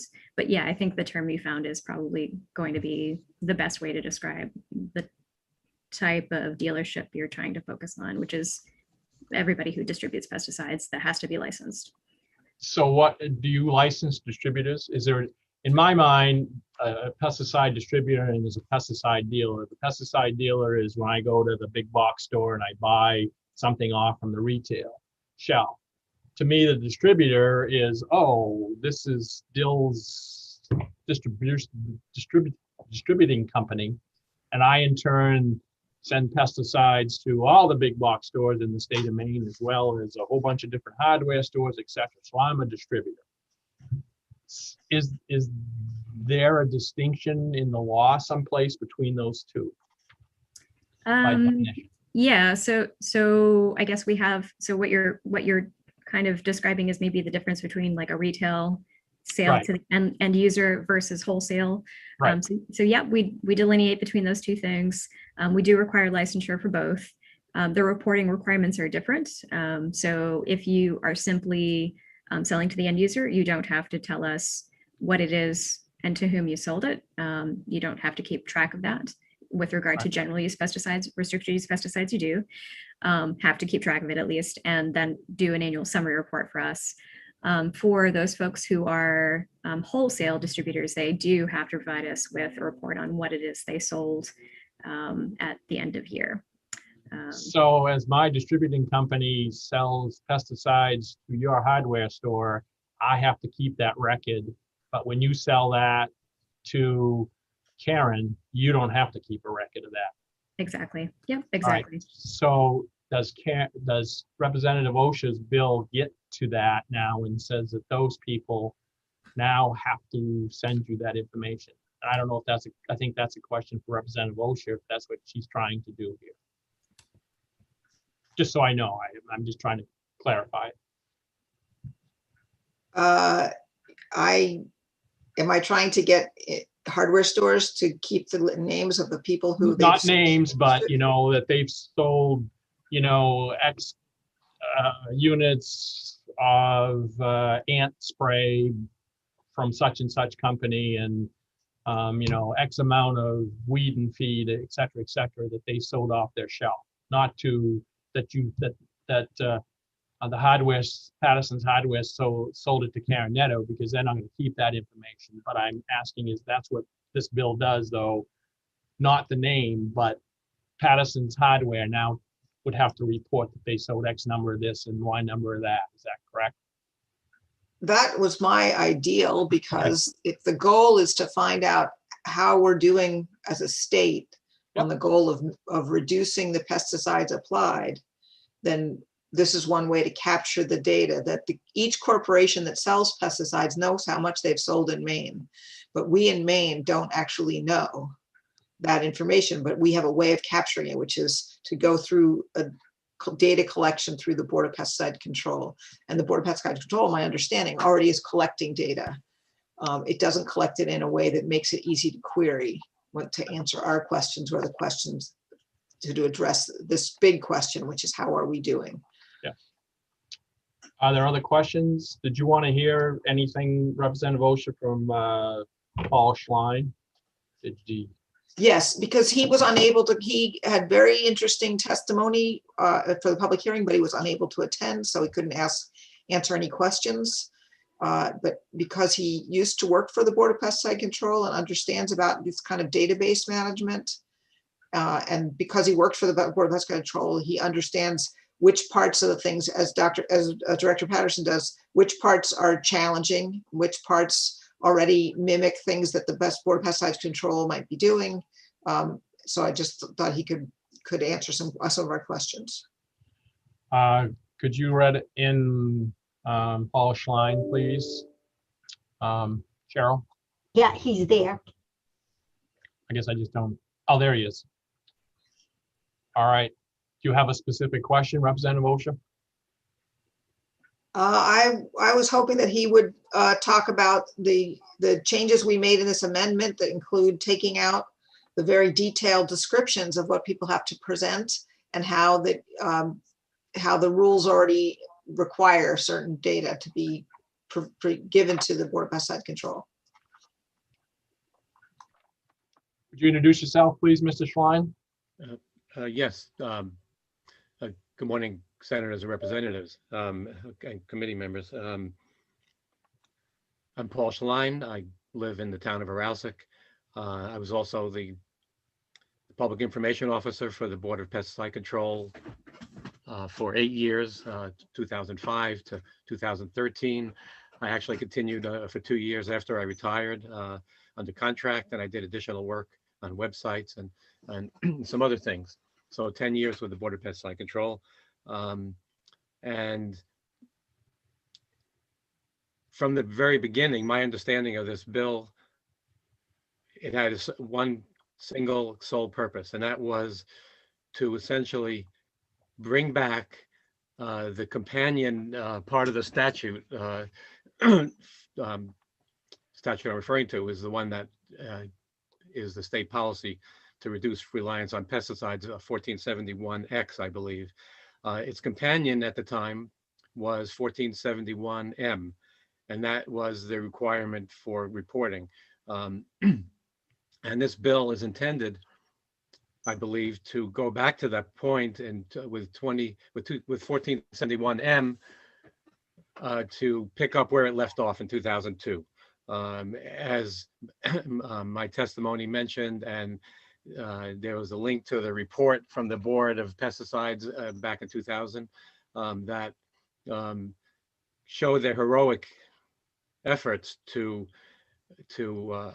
be accommodating and to actually provide the reports that were required, pesticides usage and sales, but for various reasons, as stated in the report, and also I mentioned some of those in my testimony, they weren't able to do that, and they tried. And 2002, the reporting requirement was essentially dropped. The part of the statute is still there. So this bill is intended to bring that back, but with a solution. And that takes into account 24 years of advancement in computers, computer science, and database management. So the idea is to essentially take what was and what is referring to the existing rules that the board has, and also in statute that do require reporting from pesticide applicators and all dealers and distributors. General use, yes, and also restricted and limited use pesticides.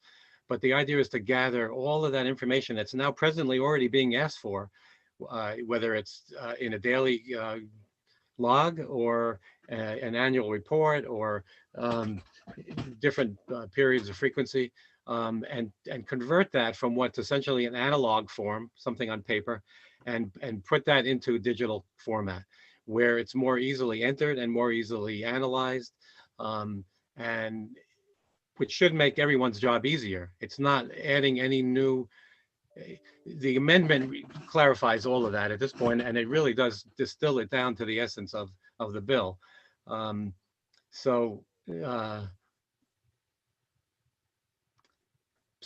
Representative Osher touched on minimizing reliance, but that really is the sole purpose, is to go back and provide specific data and to determine one way or the other whether the state is actually reducing reliance on pesticides. I'll just add that, and you could tell me that this isn't germane to the discussion, but the reason I went to work for the Board of Pesticide Control, you know, in getting ready for an interview, I remember reading, you know, extensively about the board and learning about what they did. And what I saw was that exact statute to reduce reliance on pesticides. And the board's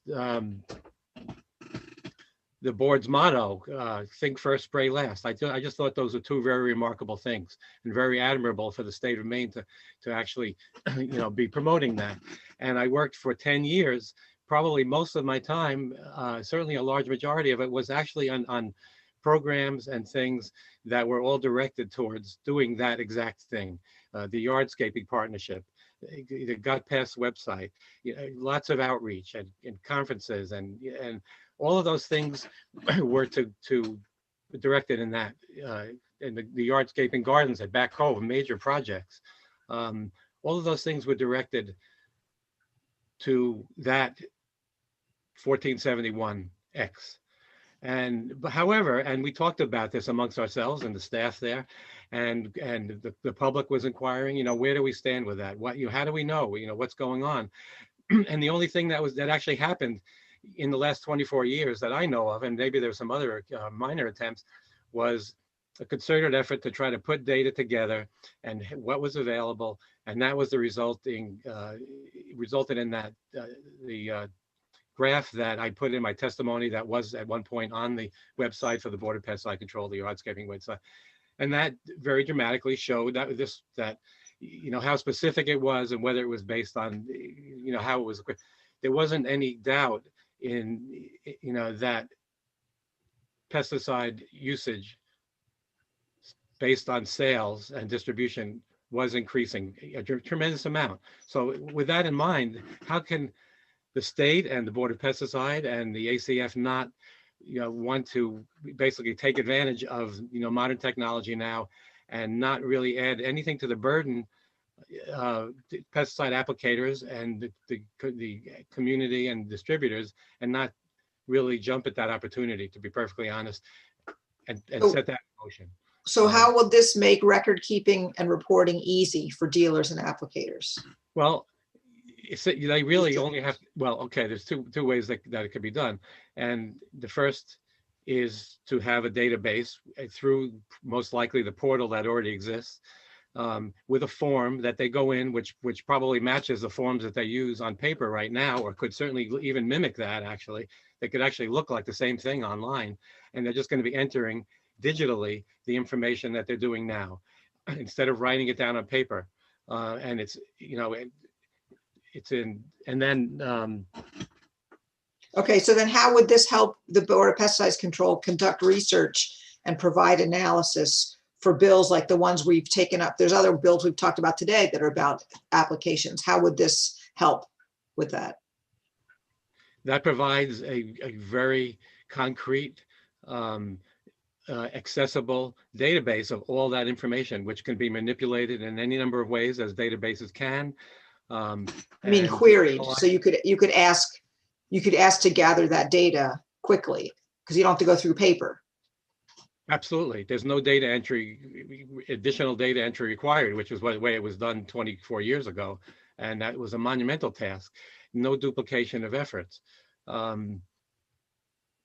Readily accessible, and it could be in real time. I could see that as being a tremendous tool, even for the board itself, aside from the you know, complying with the statute, you know, for their own research and, you know, and looking and not waiting a year for things. They can look at it in real time, or certainly, you know, with a delay of a week or so, but it'll be available to look at. Thank you. Are there other questions for Mr. Schlein? Thank you. So I'd go back to Director Pattison. One last question from me. So I heard you say that perhaps, if I heard you correctly, there'd be a lot of other information in here that would be on that, you know, like if it was from commercial logs, that would be, you know, if they sprayed it on my property, my name and address would be there too. And so is that correct? Okay, so with the original version, yes, that's certainly true. That, I mean, with regard to comparing this, what's being asked for in this bill versus what we actually are collecting and actually actively collecting. So we only actively collect the end of year use reports, and we don't collect those for private applicators. So this is an extension beyond that, for sure. All right, thank you. Are there any other questions? Ready for a motion? Well, but private applicators have to keep these same logs. Is that true? They do not have to submit them to us. They only have to provide them as part of inspection. Right, but they do keep them.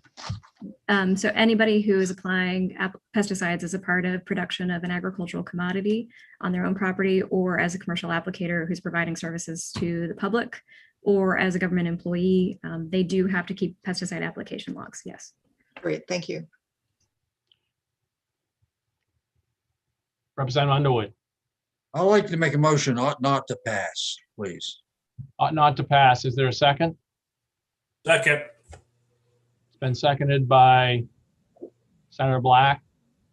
Any further discussion? Representative O'Neill. Thanks, Mr. Chair. I'd like to hear from folks who made the motion, what they're opposed to in it. I think just something I've heard in the many years on this committee is that, sorry, I'm just laughing. I was seeing Representative Schofield, is that we lack information in a central place. And in my mind, I just think it makes sense to transition in 2021 to a database in a central place, so that in this place, this would make a database that gives information in central. Sorry, I was muting that person. But that's about it. It seems straightforward. It provides the public with information and gives the board and academics and people like that potential information to work with.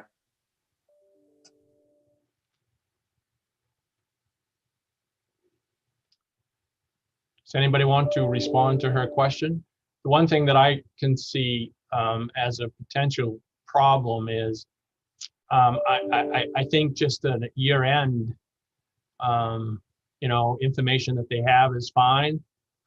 Commercial applicators already do that. Private applicators, if they're, by law, they're going to have to do this. Now, all the retailers are going to have to do this. It's going to be added cost for a lot of people that won't show in as a physical note here.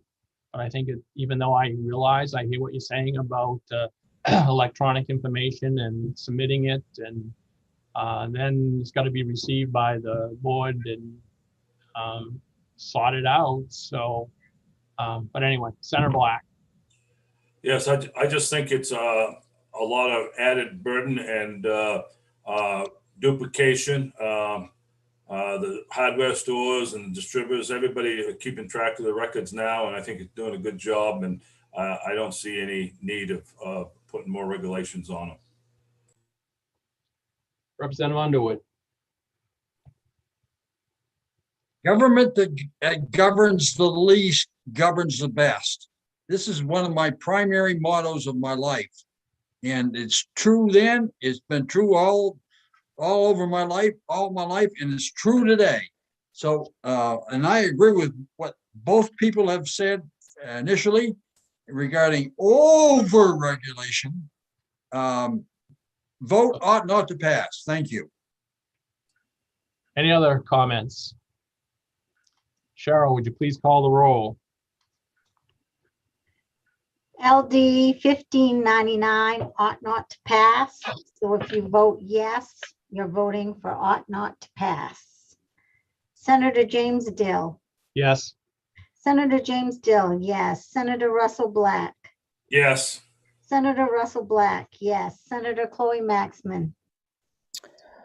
No. Senator Chloe Maxman, no. Representative Maggie O'Neill.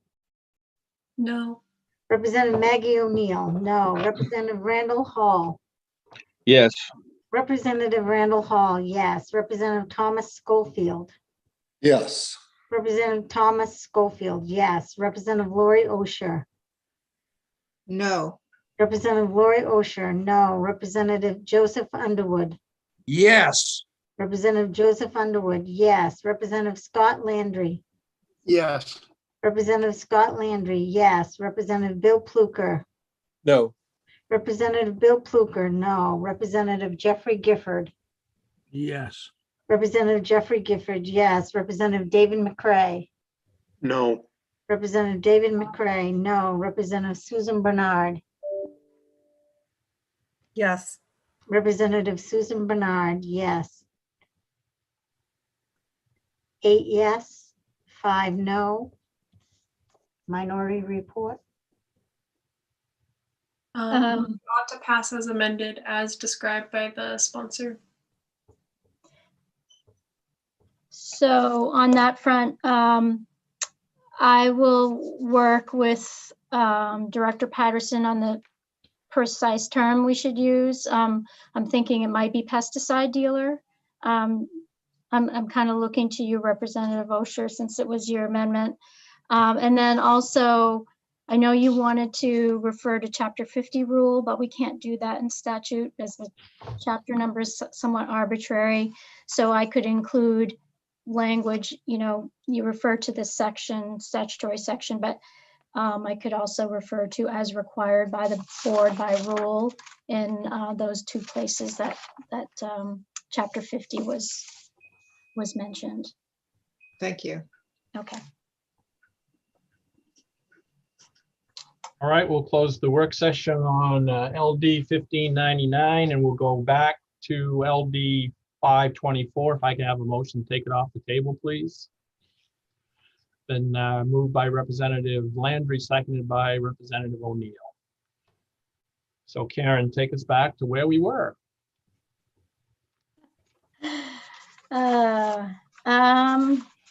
I'm not sure where we were, to be honest. I think, some committee members wanted to sort of see where the discussion went with LD 1599 to sort of inform the end of the discussion on 524. So there are some options to sounds like could go with the original bill. The department had some clarifying type suggested amendments. There's also the idea of from the sponsor and the department turning the act into a resolve to sort of direct the department to come back with the best methods to accomplish the information being more publicly available. Of course, this is school pesticide logs. So I guess that's where we are. And I think, as I mentioned, I like the idea of resolve, asking them to come back on record keeping. And I think I'd like to see two sections on that. The first section would be, with school logs and a way to get at that. And the second one would be back to how we can look at other ways of getting records to the Board of Pesticides Control from the standpoint of getting information on use in the state of Maine. I don't know if that would be an annual thing. I would leave it up to the board to look at, but I agree with the intent of 1599. But I think that we were going down the road of too much information being collected. And I think as I mentioned, the reason why I wasn't for it was I think it was a burden on storekeepers as well as other folks, the private applicators, et cetera, to get that information in. So I'd like to see the board see if there's a way of getting at use records that at least on an annual basis. So if they could look into both of those things, that would be the way I would like to see this bill go, but that's just me, just throw it out there for discussion.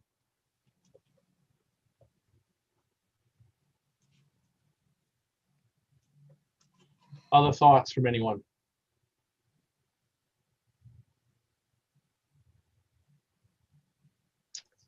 Anybody want Representative Schofield? I kind of go along with that, Senator Dill. I think a resolve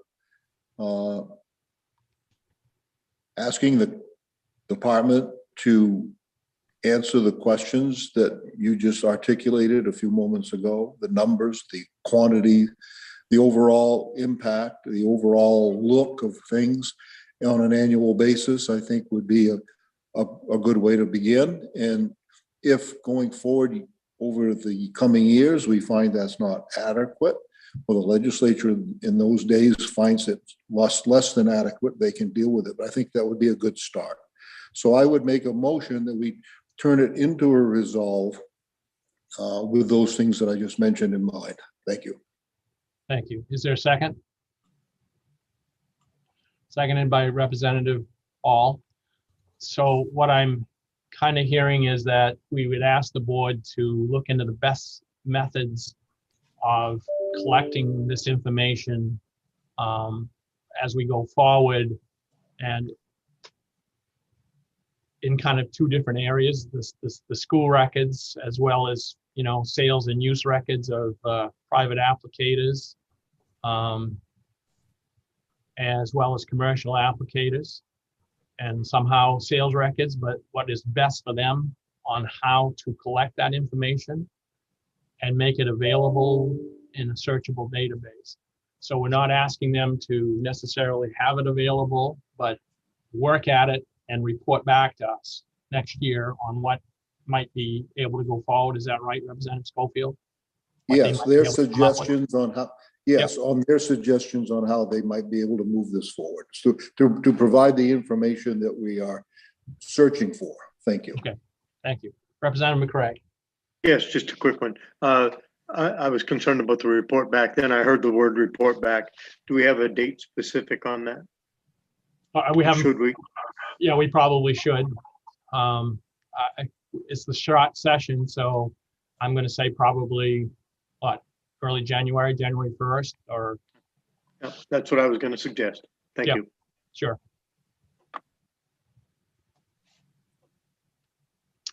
Representative O'Neill. I am open to considering this if we would have a bill, like an ability to report out a bill and act on it. Because I think what we're doing, we could have done during the public hearing process, frankly. So I am frustrated that we've been talking about this for so many years because it's really the people of Maine who are hurt by not doing this right away. So my requirement for voting for this would be that we have a bill and we're willing to act on what the board comes back and says, because we're not going to vote for something just to make people have cover so that they're not, so they're avoiding the first vote that we just took. Sure. I mean, I don't have a problem with, we have the ability to report out a bill like we do in most of our resolves anyway. Representative Schofield, it's your bill. Is that suitable with you?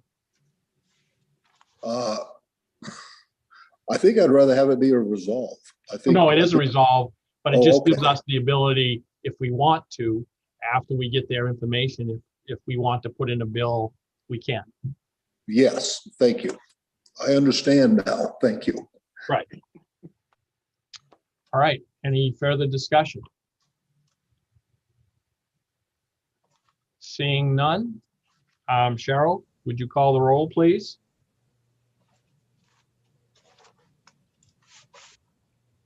I will. LD 524 ought to pass as amended. Is that correct? Correct. Okay. Senator James Dill. Yes. Senator James Dill, yes. Senator Russell Black. Yes. Senator Russell Black, yes. Senator Chloe Maxman. Yes. Senator Chloe Maxman, yes. Representative Maggie O'Neill. Yes. Representative Maggie O'Neill, yes. Representative Randall Hall. Yes.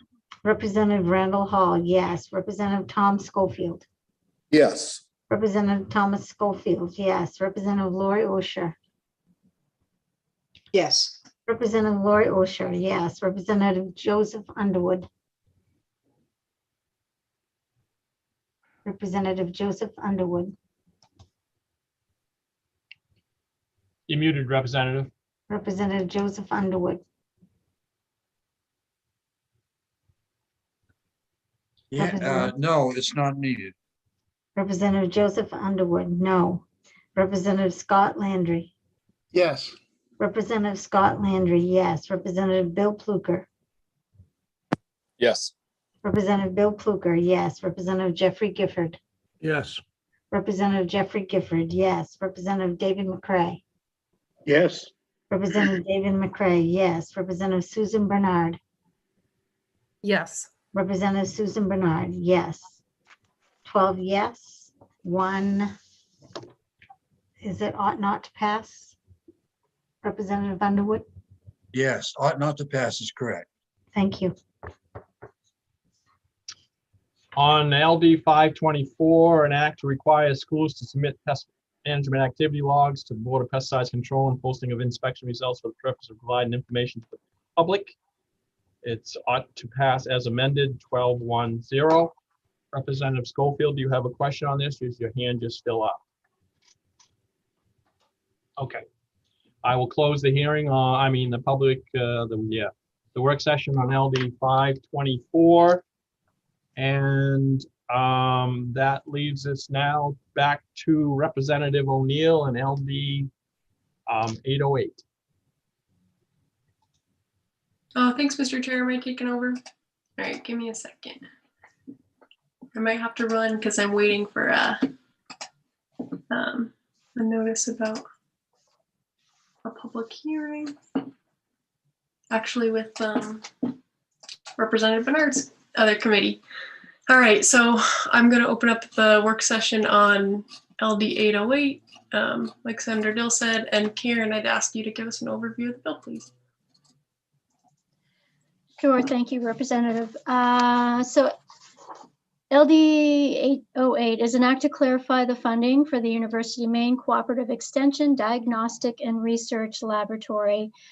This bill is a concept draft, and the summary says it proposes to amend the laws governing the fee imposed on the retail sale in the state of containers of pesticide products and the use of that fee to fund the University of Maine Cooperative Extension Diagnostic and Research Lab.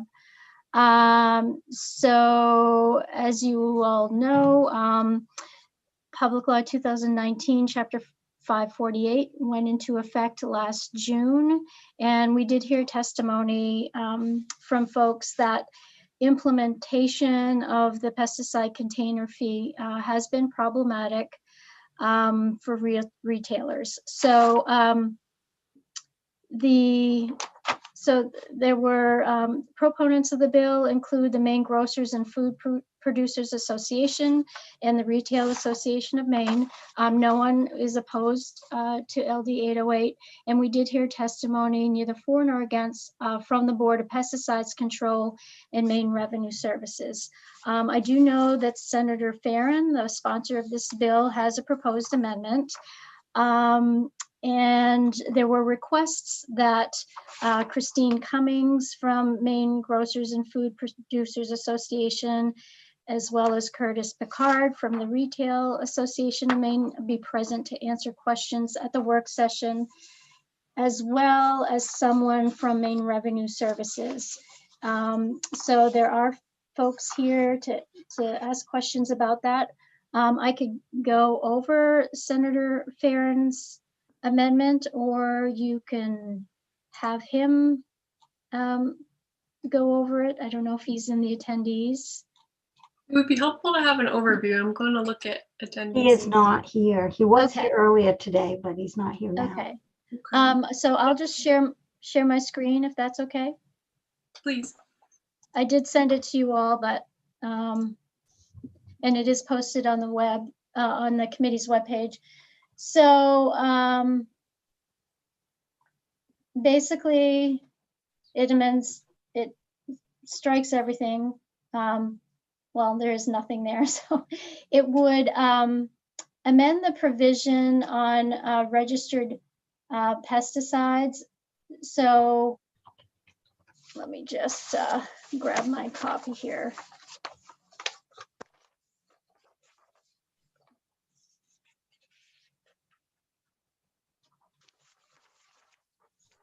Okay, so this section 1 of the bill,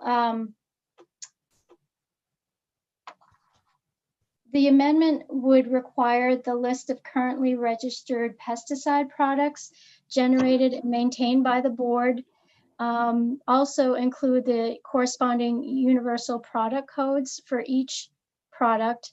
And then the amendment also provides that beginning January 1st, 2022, the board shall require universal products codes for all registered pesticides sold in the state.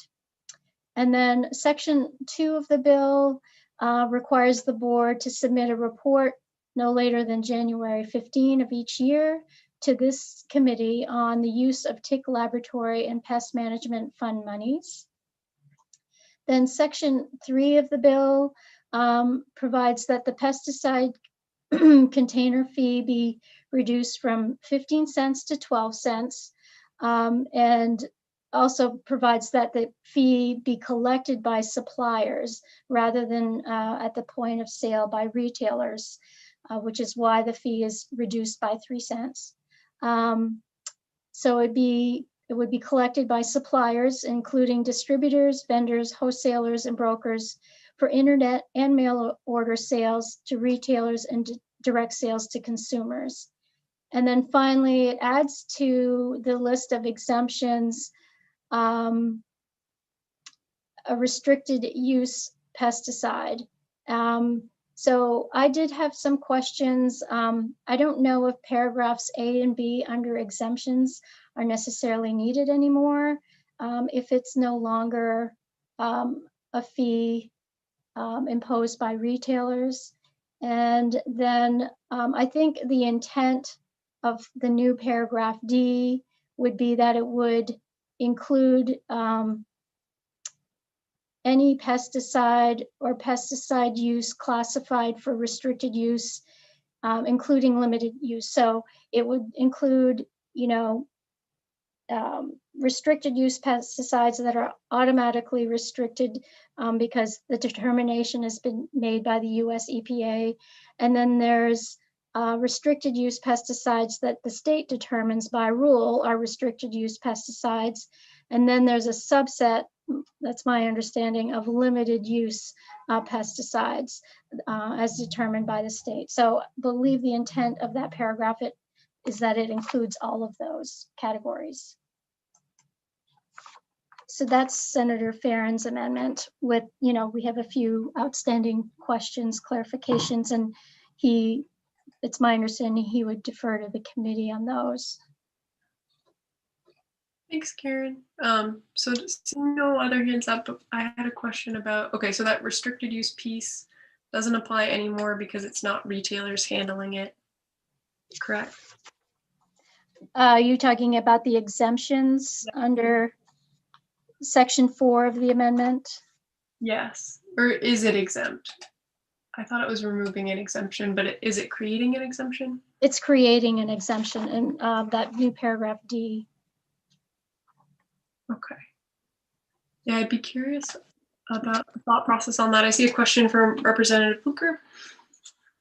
Thank you, Madam Chair.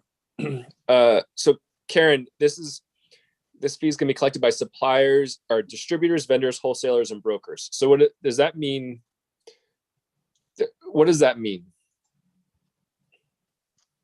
I'm not sure, to be honest. I mean, I guess the idea that was discussed at the public hearing is that it would be assessed on the distributors, but that was the language that he proposed. So I wasn't privy to the conversations that he's had. I mean, perhaps Christine Cummings or Curtis Picard, I see them in the attendees, might be able to answer that question. Is it your reading of this, Karen, that this is only going to be a fee that's assessed on internet and mail order sales? From that last sentence of section 3, paragraph 1.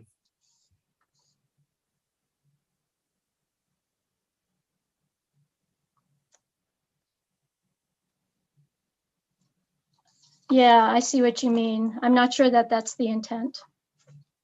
Okay. Yeah, and It may be including, but not limited to. is Senator Farron here, or whoever helped him with this? I'd love to hear about the intent. I'm unclear with what the intent is with a couple of these. Also with the restricted use pesticide, I'm not sure what the intent on that one is either. I can try to find you.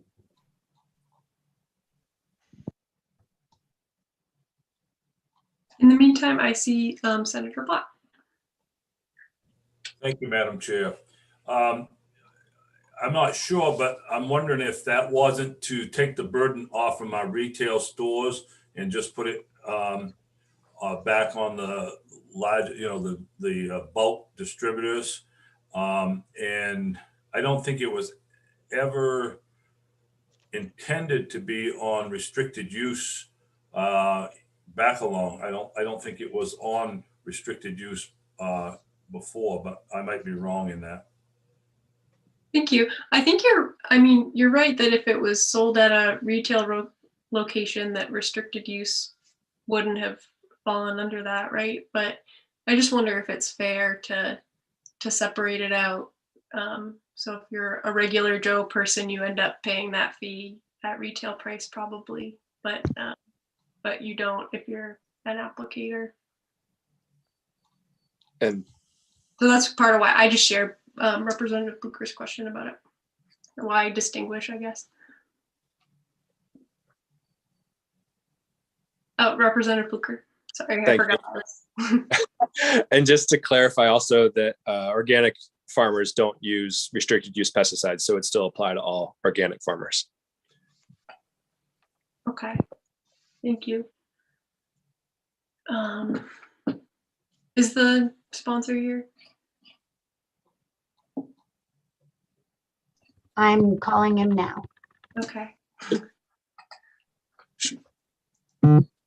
Madam Chair? Yes.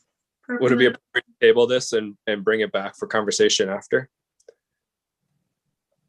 I think if folks want, is there anybody that has been a stakeholder that has been part of these conversations that wants to put their hand up, that's talked with the sponsor and agreed with the sponsor on this language?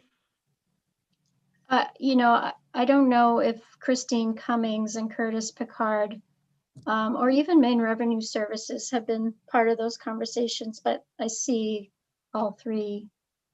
Oh, Curtis Picard raised his hand. Thank you. Representative Black, real quickly first. Can we ask them to comment on this amended version? Absolutely. So who would you like to hear from first, Mr. Picard? That would be fine. I don't know if, excuse me, Representative, I don't know if Director Patterson has also been privy to these conversations as well. Director Patterson, have you worked with the sponsor on this amendment? No, not this amendment, but thank you for asking. Okay. All right, can we please bring in the folks?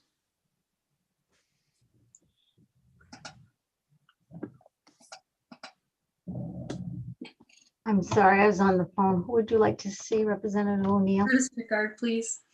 Yes, I'm I sorry. can probably do it. I see Christine Cummings has her hand up as well. If you would you like her as well? Yep. All right.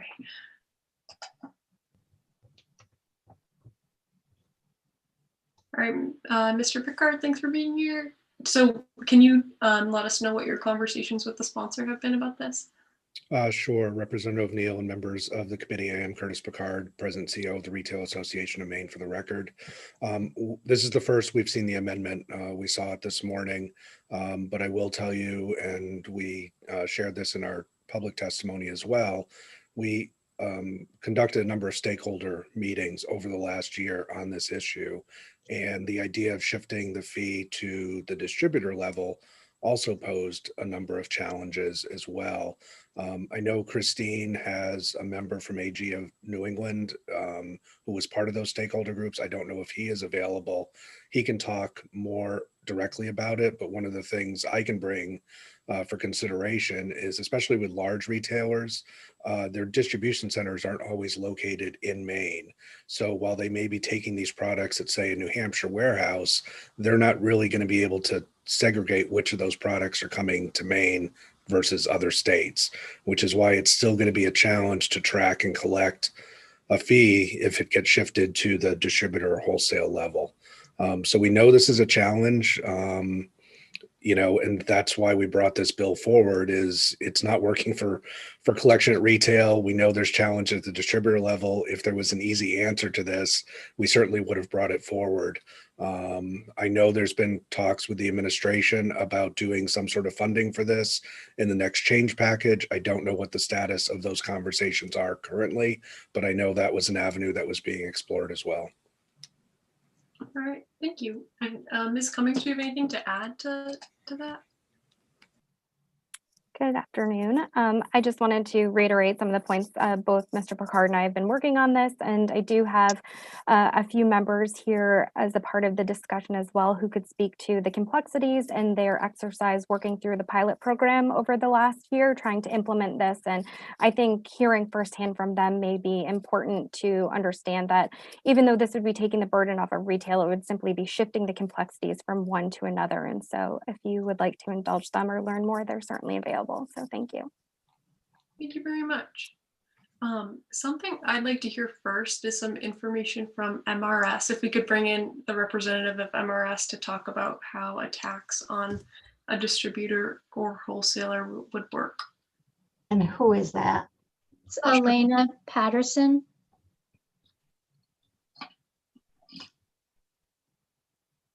No. All right, Oh, wait. Yes, she's there. Yeah. She's been there the whole time. Somebody just moved her. She's not there Okay. now. We got it. I was spelling it with an E, not an A. Hi, Ms. Patterson. Thanks for being here. I'm wondering if maybe she was kind of listening as other bills passed.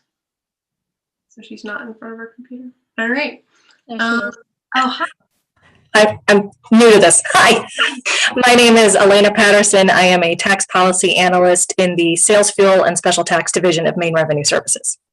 Hi, thanks for being here. Could you comment on the difficulty, implementation of a wholesaler or retailer fee? Seems to me like it's doable, and it's something we've talked about before, or I had a bill like that last time. So. The way that the language is currently written in our Title 36, which is if you're looking at the sponsored amendment, is that section 4941. The amendment does not touch subsection 3, which details that the administration of the pesticide container fee is to be administered in the same manner as the sales tax. And sales tax is a levy on the consumer, but it is imposed on the retailer. So we have had, and I apologize because this is also for me the first time I'm seeing this amendment, so I don't have as full a scope on it as I would like. We have had a motor vehicle oil premium fee that was imposed that created a registration requirement. What it would need to do, I think, at first glance, is we may need to look at the registration requirements under Title 36, Part 3, to determine that these distributors, vendors, wholesalers, etc., do still have a registration requirement that would need to have them register. So, for instance, a distributor that might be operating outside of Maine, for instance, what Mr. Picard referenced, a warehouse in New Hampshire that then distributes products to many different states, they may not have what's known as nexus with the state of Maine to require them to register as a retailer. So I would need to do that type of analysis on the language to see if those suppliers would still qualify as a retailer. But that's really where I think the question comes. Again, if this fee is to be imposed as a sales tax is imposed on the retailer. It's technically, it's on the ultimate consumer. So it's on you when you purchase one of these items, that is then the responsibility of the retailer to collect it. So shifting the collection of the fee from the retailer to the supplier or the distributor does pose some problems if I think the administration provision under that section 4941 is not also updated. Okay, thanks. So if I understand correctly, and I'm not sure what language you're referring to, so I'm just gonna speak from what I've heard. Sure. So you're saying it's different than a sales tax. I think this would be like an excise tax or a fee, like it's a back end kind of thing. Yeah, I mean, generally speaking, you definitely have nexus for if a business is reaching into Maine to distribute products, correct? Potentially. So there is something known as a remote seller. Under the sales tax law, a remote seller is someone who may not be physically located in the state of Maine, but does make sales of products delivered into the state of Maine. In order to require registration as a remote seller under our laws, they need to have at least $100,000 of gross sales or 200 transactions of tangible personal property or taxable services delivered into the state in the prior calendar year or the current calendar year in order to require registration as a retailer in the state of Maine. So there is a possibility that these distributors, vendors, et cetera, do qualify as a remote seller. So that physical nexus requirement may not be met, but the remote seller is. There's also a possibility, if we're talking about a small distributor, that they wouldn't meet that threshold, and therefore they would not be required to register to. That's the piece that I really need to look at, is if they're not required to register under that, is there enough transactions of the pesticide fee potentially to require registration? I don't have an answer for that yet. I'd have to look at the language a little bit in more detail. Okay, thanks. That would be helpful. And just to clarify for myself, I'm hearing the word retailer when we're talking about distributors, and I'm just confused. I'm sure it's a definitional thing, but could you help me understand? Are we able to make a distinction, or do we have to fall under that remote retailer definition that you're talking about? So in the sales tax law, there is a definition for retailer, and it is anybody who makes a sale, anyone who is registered with the state of Maine for the collection and remittance of sales tax. Essentially, anybody who makes sales of tangible personal property or taxable services and meets the registration requirements outlined in another section of our title is required to register, and the term that we are giving them is a retailer. So you could have somebody who you would think is a manufacturer, but by dint of the fact that they are making sales of tangible personal property or taxable services into the state of Maine, they would fall under the definition of retailer under our title. Okay. I think I just have more questions about what does the supply chain look like? Are we properly classifying people as retailers? I suppose I'm just a little fuzzy on that, but and yeah, I mean, that's our definitional title, and it comes to, it doesn't take supply chain concerns. It's just how we recognize who is registered with the state of Maine to collect the sales tax. If taxes due, the manufacturer example that I gave are most likely making sales for resale, which is not a taxable sale. So sales tax is not collected on that transaction to the retailer. But under our law, they are still registered as a retailer, even though they may not make a single taxable sale. Okay. Senator Farron, thank you very much. Do you have anything to add to this? Would you be willing to connect with MRS about this to talk about details? Or I guess first, welcome, and do you want to tell us anything about the process with the amendment too? Thank you, Madam Chair. This is one of those ones I still go back, and I think Mr. Picard and some others will say, we identified this as being a pretty significant impact on some of our sales on the retail side of this, and trying to do this change to the distributor or supplier seemed easier than it sounds like it is right now. So the short answer to your question is yes, absolutely. Be interested to see what the options are and trying to work that through. I know the committee's trying to move things along as we all are in our respective committees, but if you could give us a couple days or whatever to continue to work on this, would be much appreciated. I think we could do that. Does the committee have any further questions? So would folks be willing to table this and give the sponsor and MRS and stakeholders a couple days to discuss? Representative Landry, is that a motion and a second from Rep Black? All right, just hands. All right, thanks. That's tabled, and thank you all.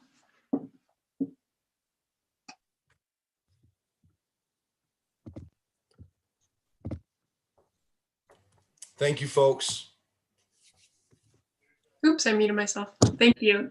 All right, next on the agenda, Karen, I'm having trouble finding my calendar to find the number. I have too many things. It's 1594. Thank you. So, all right, so I want to open the work session on that and then ask you to say the title and describe it, please. Okay.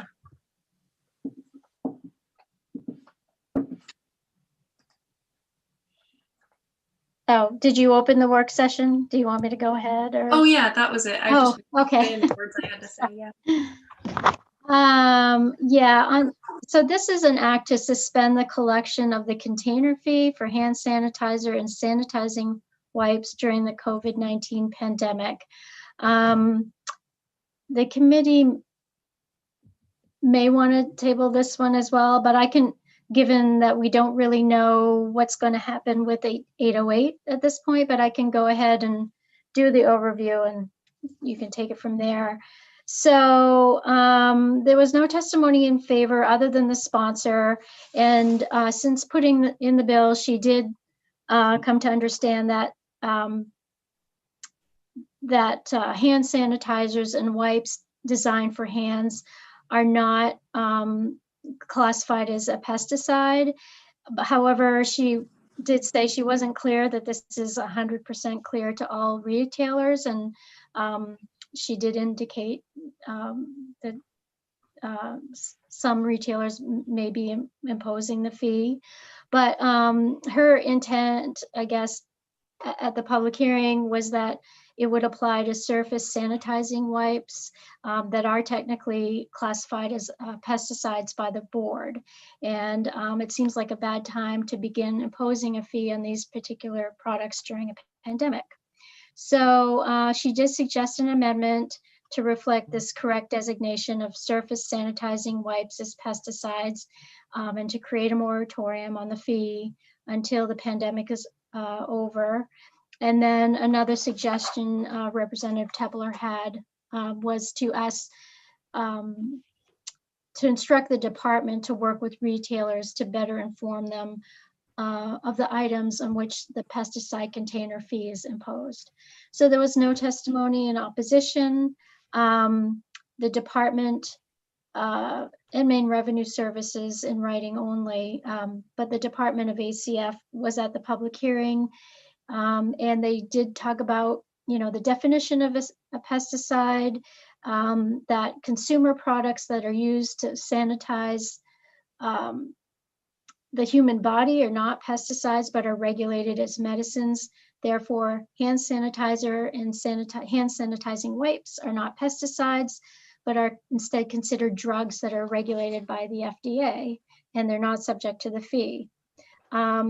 Surface sprays and wipes used to sanitize or disinfect inanimate objects are considered pesticides and are subject to the fee. Although we did hear from the sponsor of the bill, there may be some confusion on that. So I think it was Maine Revenue Services in their written testimony pointed out, as currently drafted, there is an emergency preamble on this bill. So retailers would be required to conform with the proposed suspension immediately upon enactment. and they may not have time to update their required systems and update other information on such short notice. So Maine Revenue Services did recommend an amendment to maybe include, delay the application date by at least 10 business days following the bill's effective date to give retailers adequate time to make the appropriate changes. And I'll just leave it at that. Thank you, Karen. Does anybody have questions for Karen?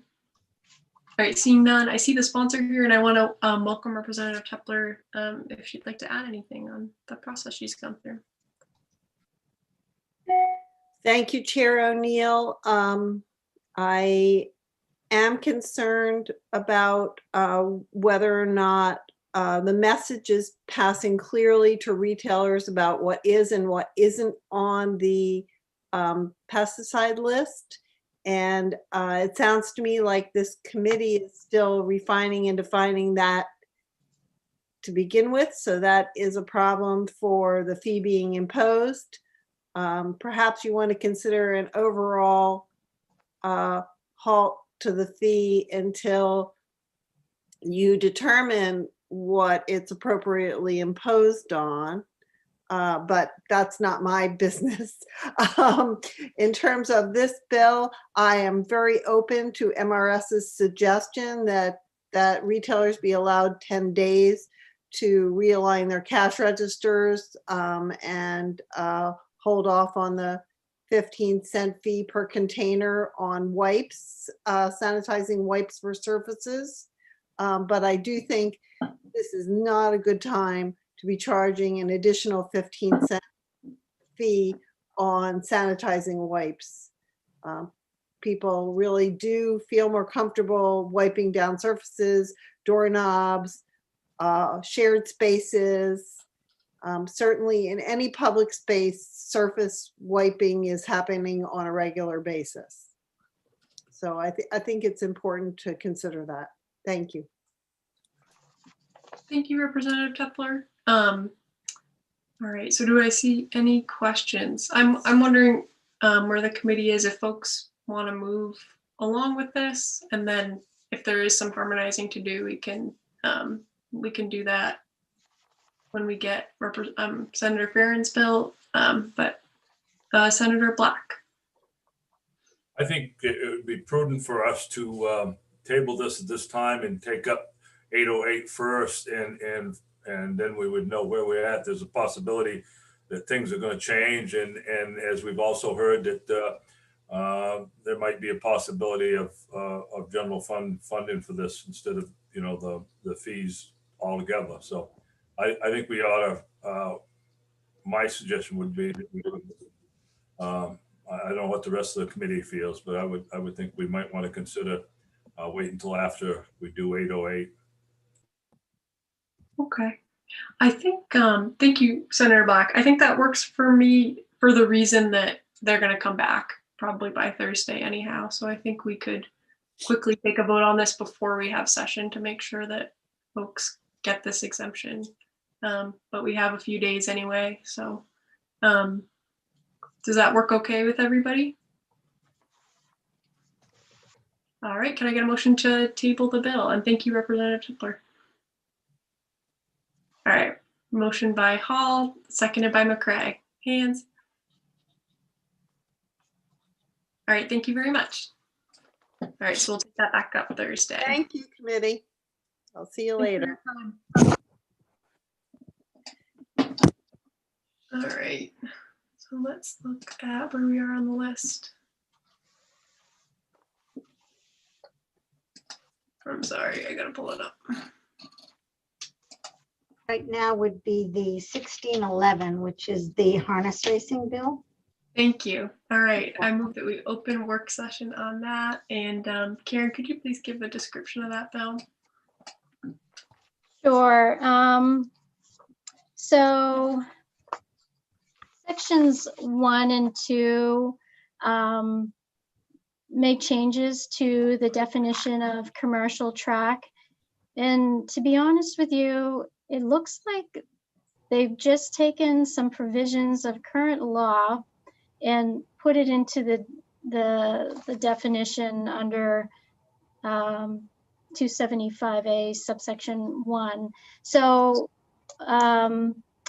right now, a commercial track means any harness horse racing track that is a for-profit business and is licensed to conduct harness horse racing with parimutuel wagering that is not associated with an agricultural fair. And that if the population of the region is 300,000 or more, and conducted racing on more than 69 days in each calendar year. And what this bill adds, or actually moves from other provisions in current law, it says, unless a lesser number of days of racing was conducted in a year due to conditions beyond the control of the racetrack owner or operator as approved by the commission, or a determination by the commission and with the express written approval of the track and of a statewide association of horsemen, that a lesser number of race days is in the best interests of the state harness horse racing industry. So those really aren't new ideas in the statute. They've just sort of been moved into the definition. And then they make a similar change to if the population of the region is less than 300,000, conducted racing on more than 34 days, it adds those 2 paragraphs to the definition. So section 3 is new. So section in the law, 275B, sale of parimutuel pools. It says the following persons may sell parimutuel pools on horse racing in accordance with this chapter and rules adopted by the commission. So currently there are racetracks and off-track betting facilities. And what this bill proposes to do in section 3 is add facilities approved by the commission. So this would be a commercial track, that's licensed to conduct harness racing with parimutuel betting, may sell parimutuel pools and common parimutuel pools for simulcast races at a facility that is approved by the commission and located within 25 miles of the racetrack where the licensed race or race meet is conducted, and a municipality with a population greater than 55,000. So for proponents, we had, and section 4 is just technical change that puts in a cross-reference. So the proponents of the bill were the Maine State Harness Racing Commission, First Tracks Investment LLC, Maine Harness Horsemen's Racing Association, and opponents include Scarborough Downs, who testified at the hearing, and we got written testimony from Winners Circle off-track betting facility of Lewiston, and there was no testimony neither for nor against. And I will leave it at that for now. Thank you, Karen. I want to see if Mr. Jennings is here from the department. Or any questions for Karen? I'm sorry. No. Could we please bring Mr. Jennings in? Yep.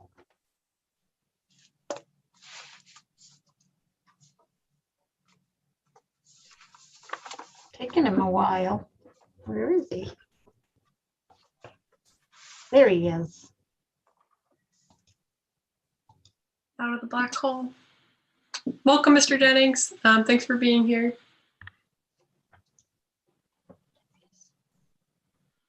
I would love for you to please introduce yourself, and my question for you is if you can walk through what the typical process is to get this offsite betting. I'm going to get the acronym wrong, but what the typical process is to gain access to this and what this bill changes.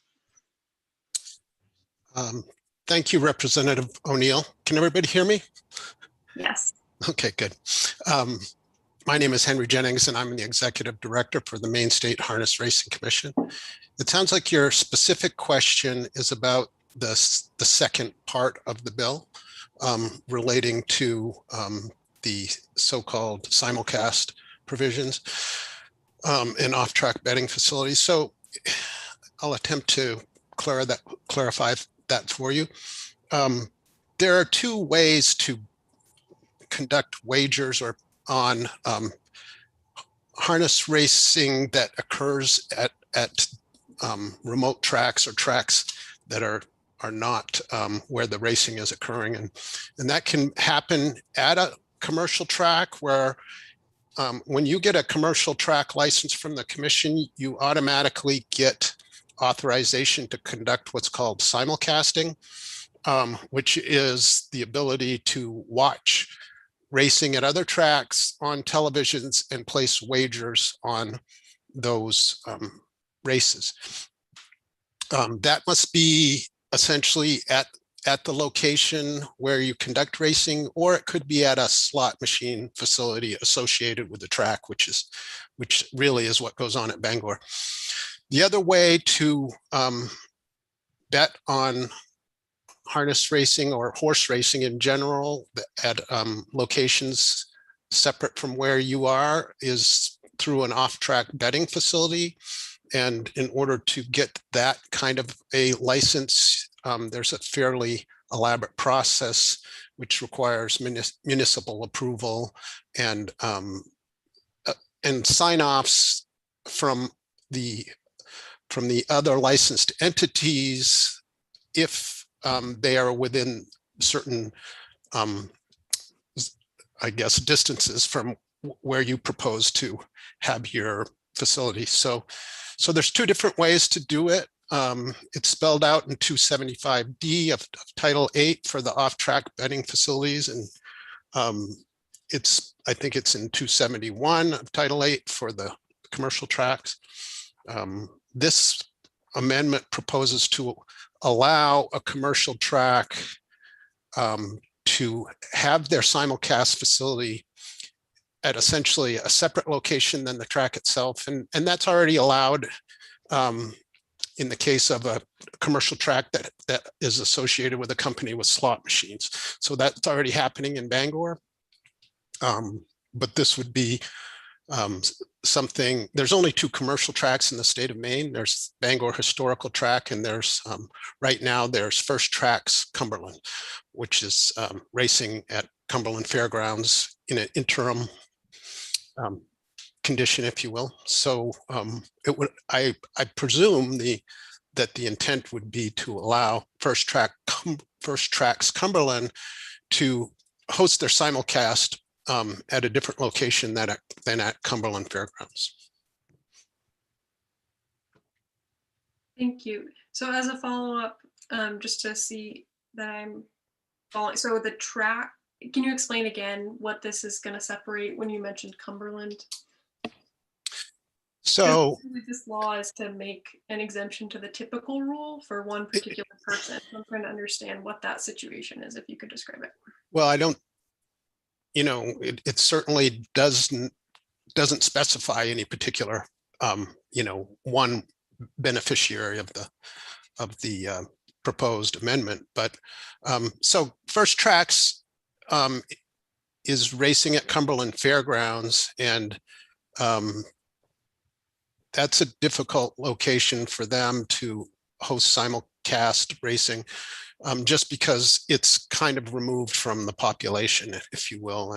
And so they're just looking for some other, I believe, the idea is to be able to hold their simulcast, which as I understand is about 2/3 of the total revenue of a commercial track, be able to hold that simulcast operation in a municipality that's within 25 miles of the Cumberland Fairgrounds and has a population greater than 55,000.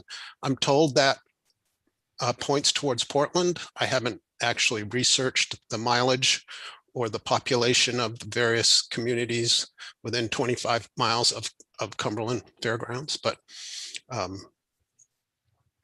okay, thank you. So can you describe more what a simulcast is? So it sounds like the racing track would stay separated over in Cumberland, and then there would be just a separate gambling facility. Yeah, so the racetrack that's in Portland. Yeah, so at the track, you can bet on the race that's occurring right there. And that's what probably most people are familiar with. but also at a commercial track, you can bet at any number of other races across the country or potentially across the world. And those races are shown on a series of television, large screen television sets, and you are able to bet on all manner of races across the country or the globe. What this bill would do, as I understand it, would be to allow the simulcast piece, which is betting on races on other tracks, to happen at a different location than at the commercial track itself.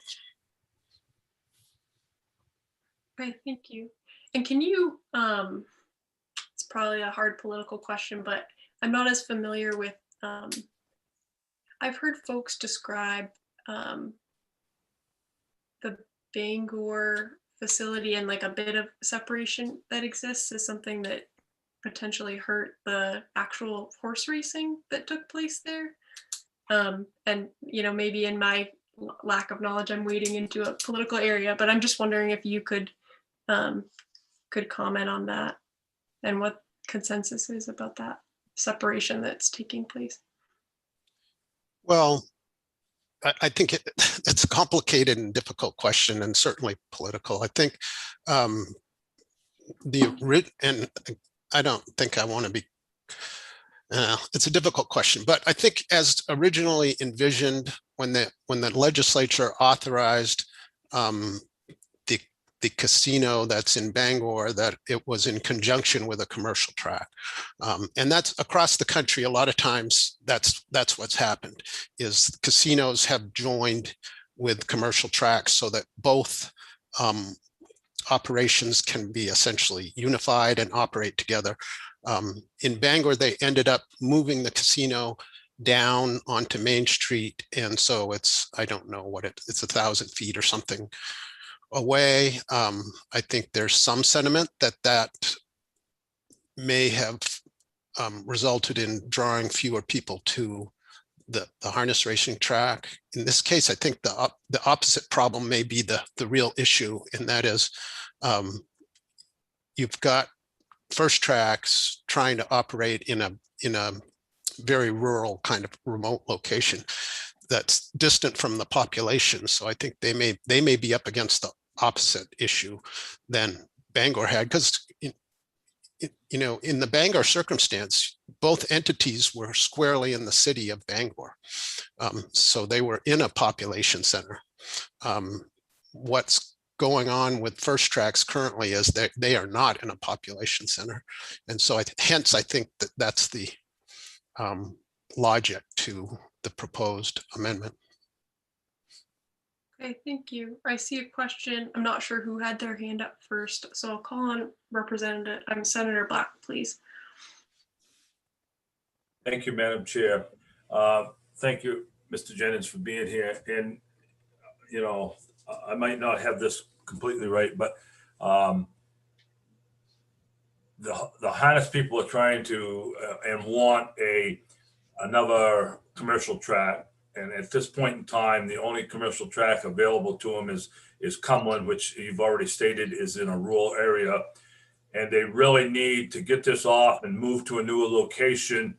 They really need this income to, as we heard in a public hearing, you know, a lot of the support to run the track is from the, you know, betting, you know, simulcast.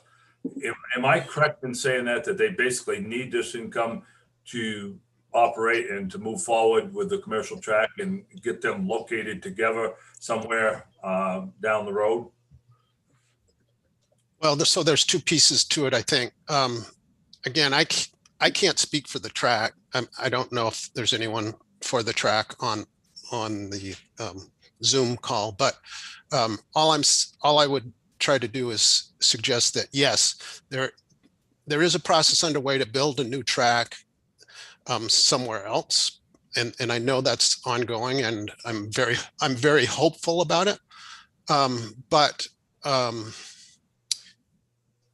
in terms of the revenue, I think that right now they have no simulcast, and at Cumberland, and they don't see it as as I've been told, they don't see it as feasible to really justify the investment to have a simulcast in Cumberland. So that, again, that's a substantial portion of the revenue that a commercial track generally operates on. I don't have, I can't tell you exactly what the percentages are, but I think, to some degree, though, that's a question for the commercial track itself. Madam Chair? Yes, a follow-up? Well, yeah, kind of. When I see some other hands, so I don't want to cut Mr. Jennings off, but I see the bill sponsor is here too. So at some point, could we ask to talk to him? Absolutely. Thank you. Representative Kryzak, would you like to speak now before we go into more questions? Sure. Thank you, Madam Chair. The reason that I put this bill forward is I would go to harness racing twice a year. They used to have it at Freiburg Fair, and they used to have it at Rochester Fair. They no longer have it there. I mean, it's disappearing. And from what I've been told from the industry, a lot of our main harness racing people are traveling to Massachusetts and other states because the purses are bigger. So that's one of the reasons they wanted to lower the amount of days so that they could have bigger purses and more people and have our main harness people not have to go to Massachusetts. So it's tax money for Maine by having this facility here in Maine. Now they're just starting with the Cumberland racing. And as they've already told you, that you're not going to get a lot of people from the cruise ships coming up to Cumberland to bet on the races all around the world. But if they have their place in Portland while they're in the process of building the new facility, then that's going to open the doors for them and help them build the new facility by making some money. So I don't see the cruise ships taking buses and sending them up to Cumberland so that they could bet on horse racing. So I think it's a great option to have them do that. I've raised Arabian since 1979, so I know what it was like in the pandemic, not having money come in and still having to feed those horses. It's like having a boat. It's a hole in the water that you fill with money. The horses are an animal that you got to feed every day, no matter whether you're racing or not. So this is a good thing for the industry all around.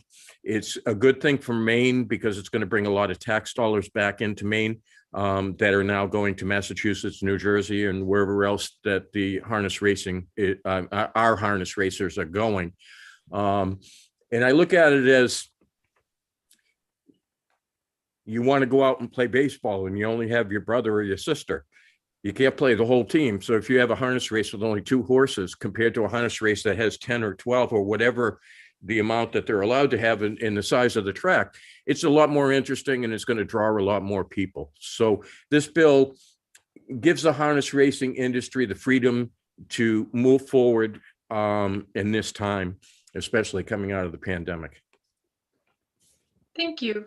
And I see others with hands up. I just wanted to quickly ask, so the plan is currently racing in Cumberland and Yes. folks want to build a track in Saco, correct? And they want to have a casino in Portland or a temporary casino in Portland? And are they moving that to Saco? There is no casino involved. This bill only allows them to simulcast races, horse racing, and you can go and bet on the races that are in Cumberland, or you can bet on horse races around the country or around the world. There's no any kind of other gambling like blackjack or the machines.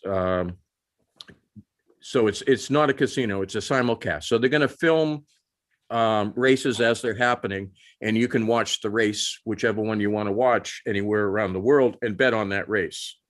But there's no other gambling involved. So it's not a casino.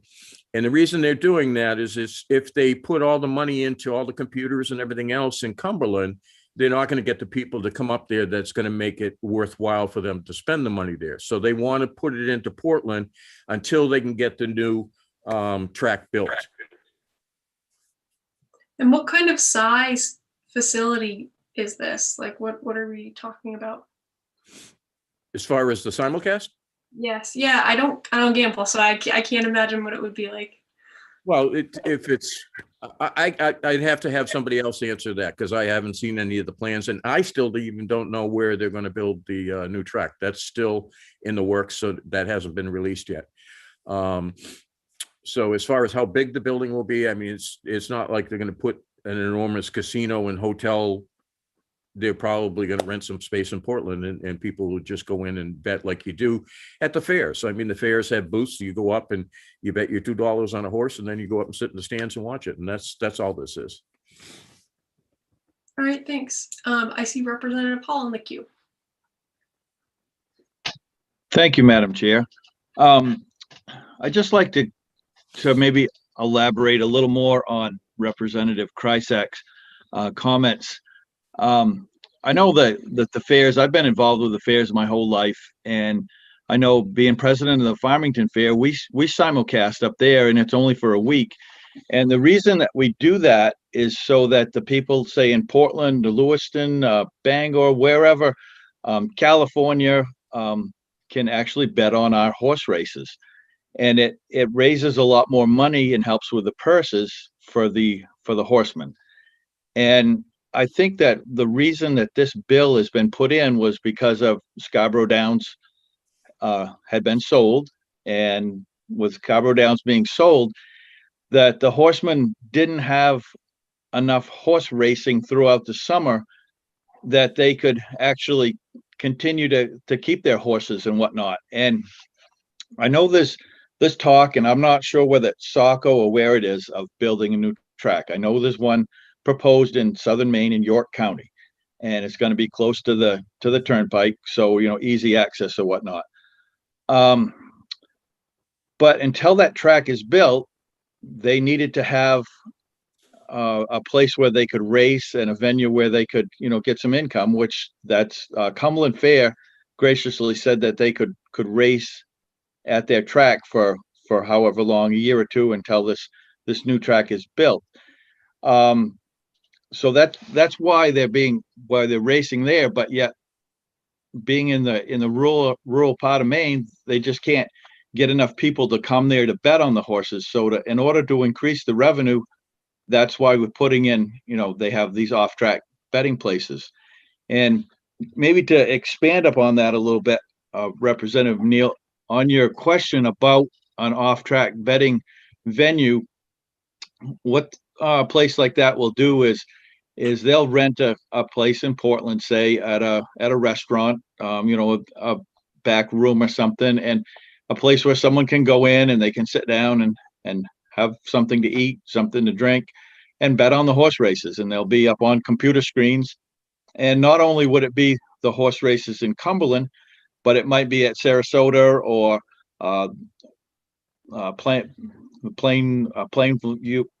Plainwood, I believe it is in New York, New Jersey, and they can bet on all these different races at Plain Ridge. Thank you, Representative Underwood. You're right.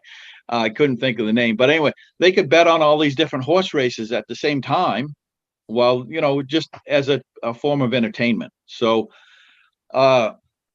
this bill is actually just going to get it so that the harness horse racing people can continue with their sport, and we don't lose the horses and that industry in the state of Maine while a new track is being built. So at some point I would make a motion, but I believe that we need to answer some more questions, but I would make a motion when we're ready for that. But thank you. All right, thank you, Representative Hall. And I see Representative Underwood's hand up. Hi, I'm Representative Underwood, District 147 in Presque Isle. And the people who have spoken before have explained it to me, and it makes me crystal clear that basically, and it could be, they're going to build another track, and it could be soccer. And it's in that area. And in addition to the track, they want permission to build a simulcast in Portland near the cruise line, wherever the cruise ships come in down there. And for the purposes of increasing their revenue. The money in the take, so to speak, is taken out of the bet, and a certain percentage, say 75%, is returned to the better, and 25 is what they call the take. There's different parts to the take, and part of that take is the certain percentage that is, I just had it, will go to the state, and certain part will go to the track. There's different entities that get a piece of that take, and there's a part that where these casinos like Hollywood and Bangor or First Tracks in this instance, they want to be able to classify it as a simulcast versus an off-track betting, because there are two different takes at each individual entity, at each type of entity, and for the purpose of this bill, I'm going to agree with the Representative Hall when he was saying I'm going to support his whatever he does, and for the benefit of the industry, and because part of that industry is harness racing, and part of the harness racing is the main horsemen, the main standard breeders, and these are all different different classifications of people within the industry, and these people all live in Maine, and they all probably want to stay in Maine. The state of Maine also has part of we're not going to race up here at the Northern Maine Fair, but again, this is usually these horse races are usually part of these agricultural fairs, be they Windsor, Union, Farmington, Presque Isle, the Presque Isle Fair, Bangor has a fair. There's all kinds of different fairs and agricultural associations associated with this industry, and it all increases the revenue to all these individual fairs, and it benefits the whole state with passage of this bill. So I agree with Representative Hall and Senator Black in supporting this bill, and I'd even vote. I'd even vote yes to pass it, and because it could benefit a lot of people, including your district. Thank you. Madam Thank you for the advice as to what would benefit my district. I see Senator Black's hand up. Thank you, Madam Chair. I believe that maybe Michael Chinchette, the owner of First Track, is in the waiting room, and I'd like to make sure that the conversations we're having here, we're accurately representing what is being proposed. So would it be possible to bring him in at this time or at some time? I would be happy to welcome him in, yes. That was actually my request as well. All right, sounds good. We get two birds with one stone. He's coming in.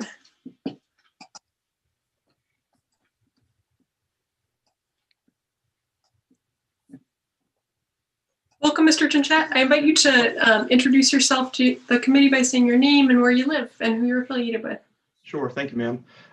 Thank you, Madam Chair, members of the committee. My name is Michael Chinchette. I live in Cumberland, actually, and I'm guessing here today on as I'm the manager of First Tracks Investments LLC, which is the one of two licensed commercial racetracks for harness racing in the state of Maine in 2021. Thank you. Do I see any questions from committee members for Mr. Chinchette? Madam Chair? Yes, Senator Black. I have a question. So you've heard our conversation here. Could you elaborate a little bit on it and make sure that we are accurately portraying what is going on here and not assuming certain things? Certainly. No, thank you, Senator Black. No, and certainly I appreciate the committee's conversation. This is a time of flux, certainly in the harness racing industry, and as I'm sure Mr. Jennings will tell you, because he's dealing with it every day. But essentially, with a little bit of background, as Senator Black, I believe, mentioned, as did Representative Hall, when the property of Scarborough Downs was sold several years ago, it was determined that harness racing was not part of their ultimate development program. And as Mr. Cushing from the Harness Horsemen Association, I think, said at the public hearing, they had a very good conversation with the new property owners that there was an expiration date on when harness racing would be available to occur at that property and when it would cease. So kind of since then, we've been working closely with the Harness Horsemen's Association, with the Breeders Association, as well as folks at the Cumberland Farmers Club, which does own the Cumberland Fairgrounds, because I think, and certainly some of the members of the committee who may have more experience in the industry than I do, would probably tell you that it's a really good facility for harness racing. It has the right barns, it has the right track, it presents well, and it's a great opportunity.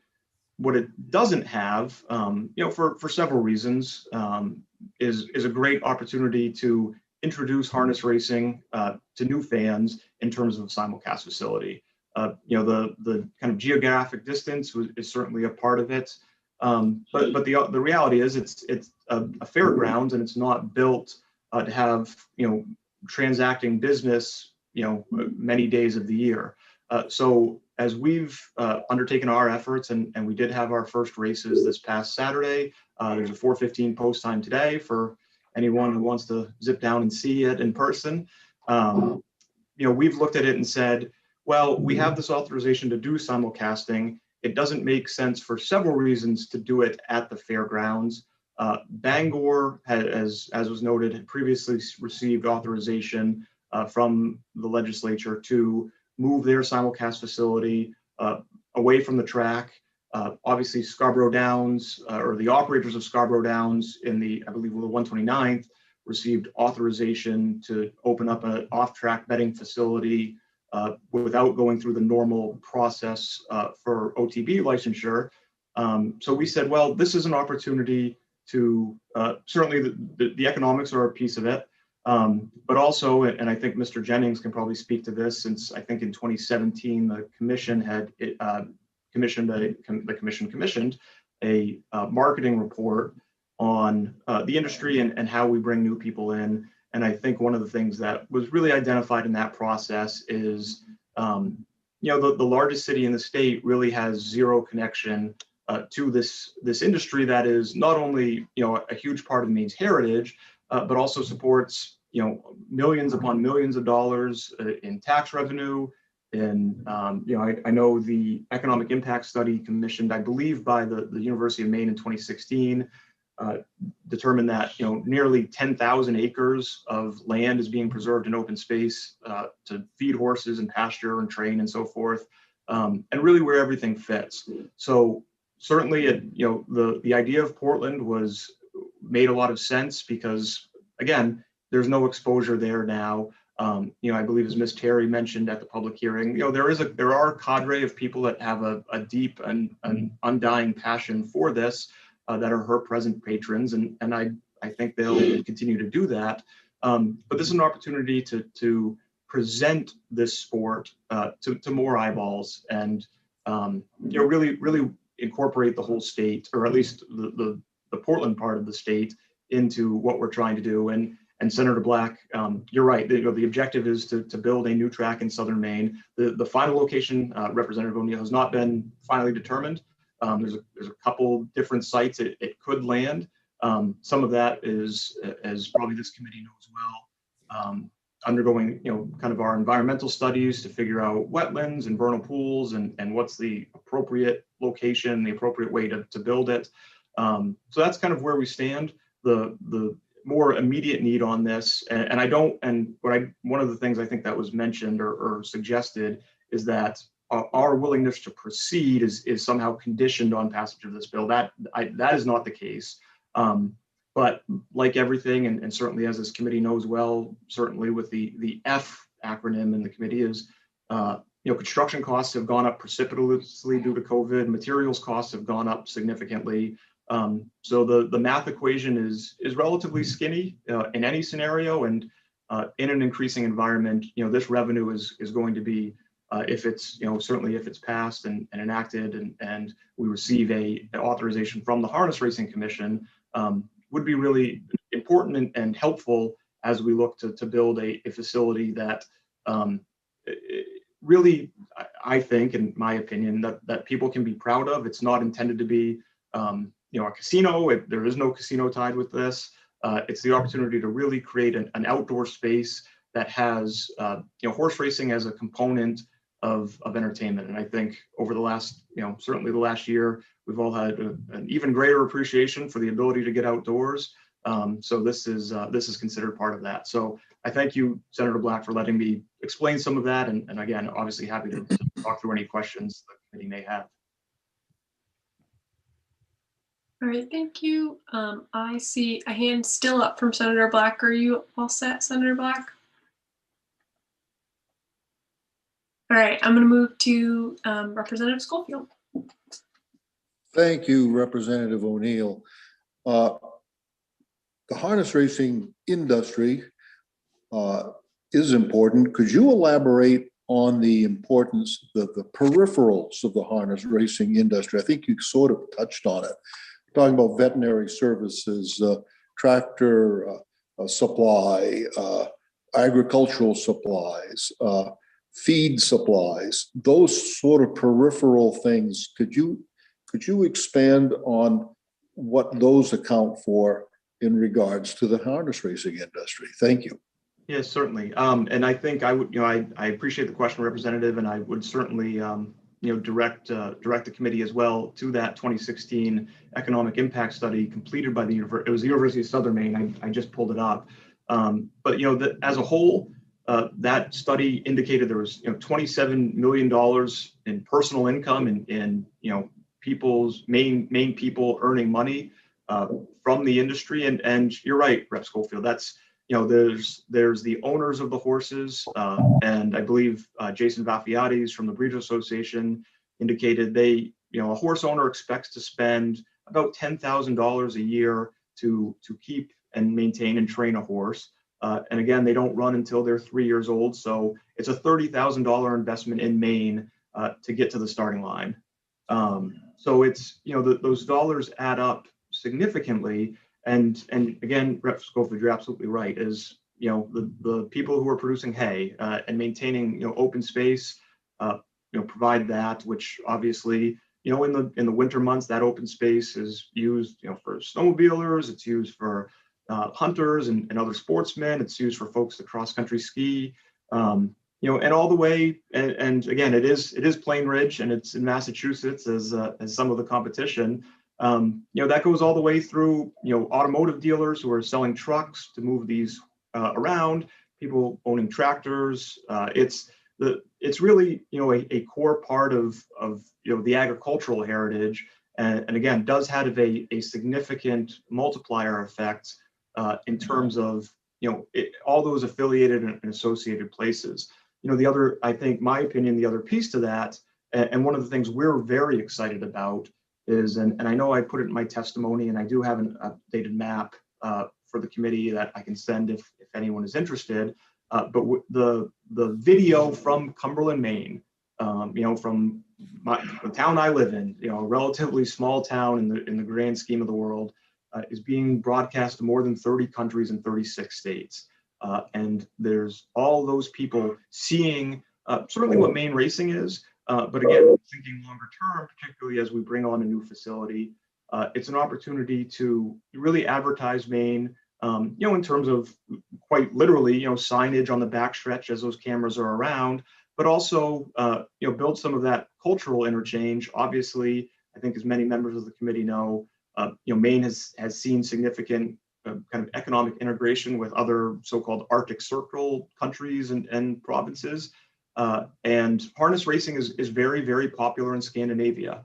So that's, one of the things in longer term in the vision, we want to put Maine quite literally on the world map on this, particularly for folks who might be our trading partners, whether it's tourism, whether it's goods and services, really have that opportunity to showcase something as part of the Maine brand. Harness racing is certainly, the horse that pulls the sleigh.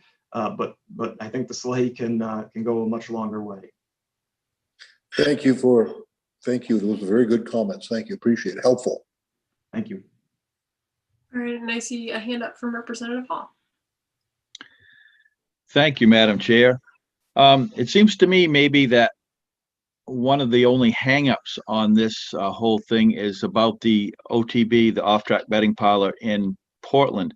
And the question that I would have for Mr. Chinchette is, would your entity be opposed to, if we put an amendment on the bill, that OTB would only be licensed until a new track was established in Southern Maine? And when horse racing ended at Cumberland and you moved to your new track, that OTB would close down in Portland.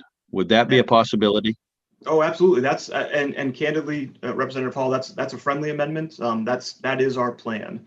Again, barring some wholesale change in the entire industry done by this committee or a future legislature, the intent is not to have a permanent location in Portland. The intent is to build something that people would really, as I think you mentioned, is, as folks get off the cruise ships or as folks head down to Old Orchard or Sanford or wherever, that would be a draw in its own right. So that's absolutely a friendly amendment. And certainly, obviously the other piece to this is really twofold. One is, this only exists insofar as we're actively putting on races or actively licensed to put on races at a track. So if we ever tap out on that, our authorization to do this goes away. That is the legal licensure requirement. And the other side of it is, obviously, as this committee knows well, you confirm the members, the Harness Racing Commission is the regulatory body. They do have, some significant authority to impose conditions and do, what they believe is right in the context of everything else. So the short answer, Rep. Hall, is yes, that's a friendly amendment. And the slightly longer answer is, yeah, that's our plan. Okay. So I want to communicate that I do not feel like I'm in a place where I'm ready to vote on this, and I think because it affects my area more than anybody else's, I want to ask questions I don't really want to put other people through. So I don't know, I'll leave it up to you guys if you want to table it Thursday. But Madam Chair, may I speak, Madam Chair? Absolutely. Yes, this is kind of an emergency clause, because if we don't vote on this, the harness horse racing people are, they're in jeopardy, and I don't see where it's going to make a difference in your area, your district, at this point. So with that being said, I would like to make a motion that this bill pass with the amendment added to it that the OTB in Portland would be closed or moved with a new track when it's opened up. And I'm not sure if the wording's correct on that, but I'm sure that Karen can help us out on that. But that would be my motion. I'll second that. All right, and I see a second from Representative Underwood. Any commentary on the motion?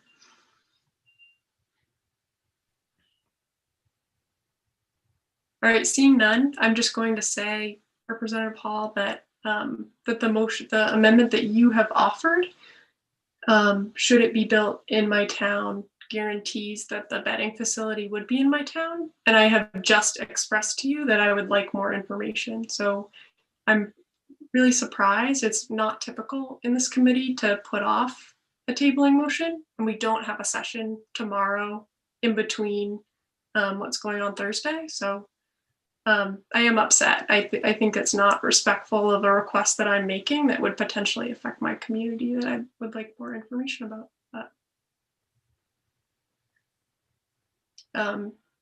yeah, so I guess I'm going to make a move to table it and to take this back up on Thursday. I second.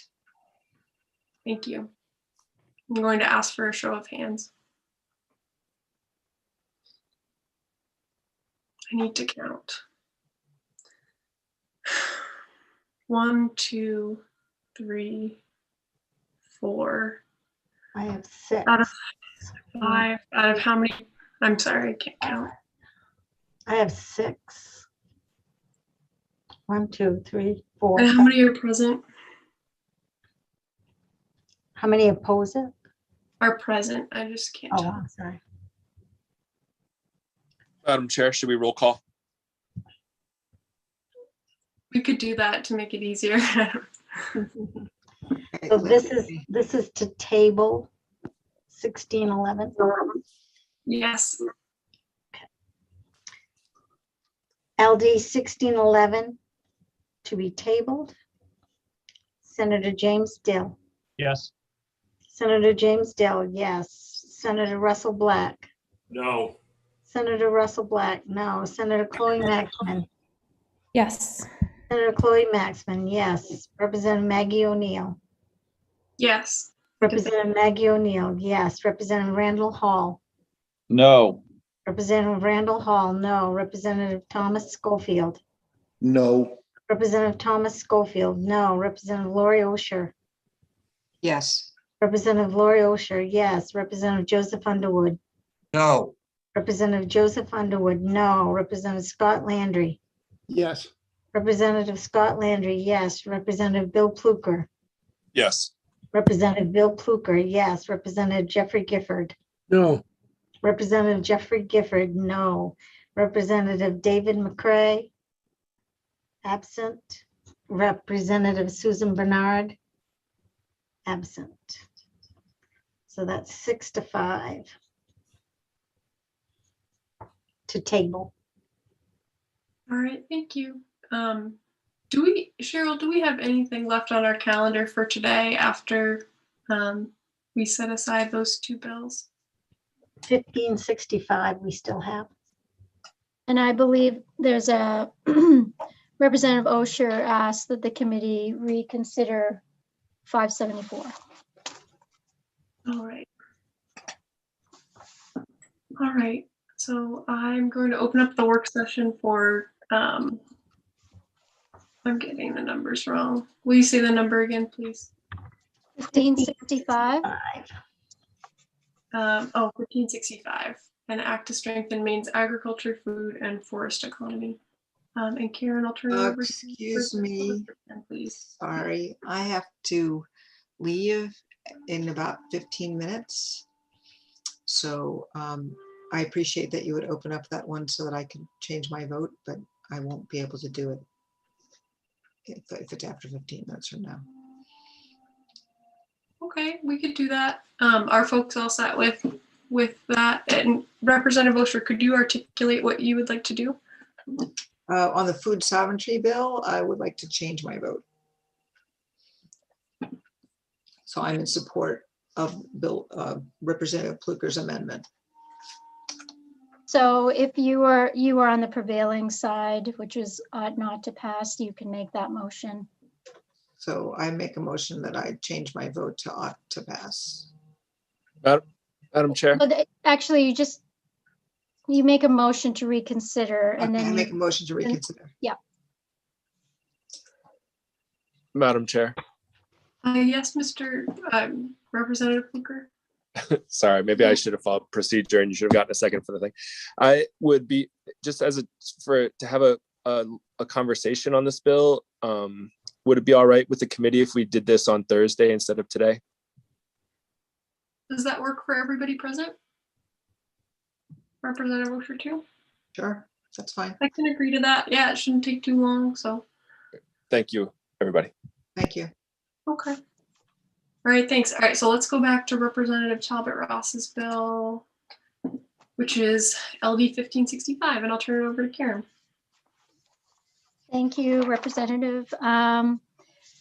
So Section 2 of the bill requires the Commissioner of ACF to work with the Department of Economic and Community Development to carry out the following duties. So this is kind of not exactly the same, but this is very similar to a bill that the ACF committee of the 129th worked on. It was also Representative Talbot Ross's bill, LD 1531, and it was voted out of committee. And of course, when the legislature adjourned abruptly. It died upon adjournment. But this bill is kind of a new version of that idea. So Section 2 requires the Commissioner of ACF to work with DECD to strengthen the state's agricultural, food, and forest products economy, to expand infrastructure investments in the agricultural, food, and forest products economy, and to collaborate with other state agencies, economic development organizations, and other key institutional partners to establish a technical assistance program. And then Section 2 also establishes the Maine Agriculture, Food, and Forest Products Investment Fund to facilitate these strategic investments in the state's agricultural, food, and forest products processing and manufacturing industries. And it also establishes the Maine Agriculture, Food System, and Forest Products Infrastructure Investment Advisory Board. There's 13 members. The Commissioner of ACF or her designee, and the Commissioner of DECD or his or her designee, and 11 members appointed jointly by the two commissioners, and they have 3-year terms. So Section 3 of the bill requires the Department of ACF to undertake an assessment to identify opportunities for investment in agricultural, food, and forest products industries, to inform the development and structuring of disbursements of the fund that I spoke of earlier, and other potential natural resource industry related funds. And then finally, it requires the Commissioner of ACF to submit a report relating to that assessment in Section 3 of the bill to this committee no later than December 1st, 2021.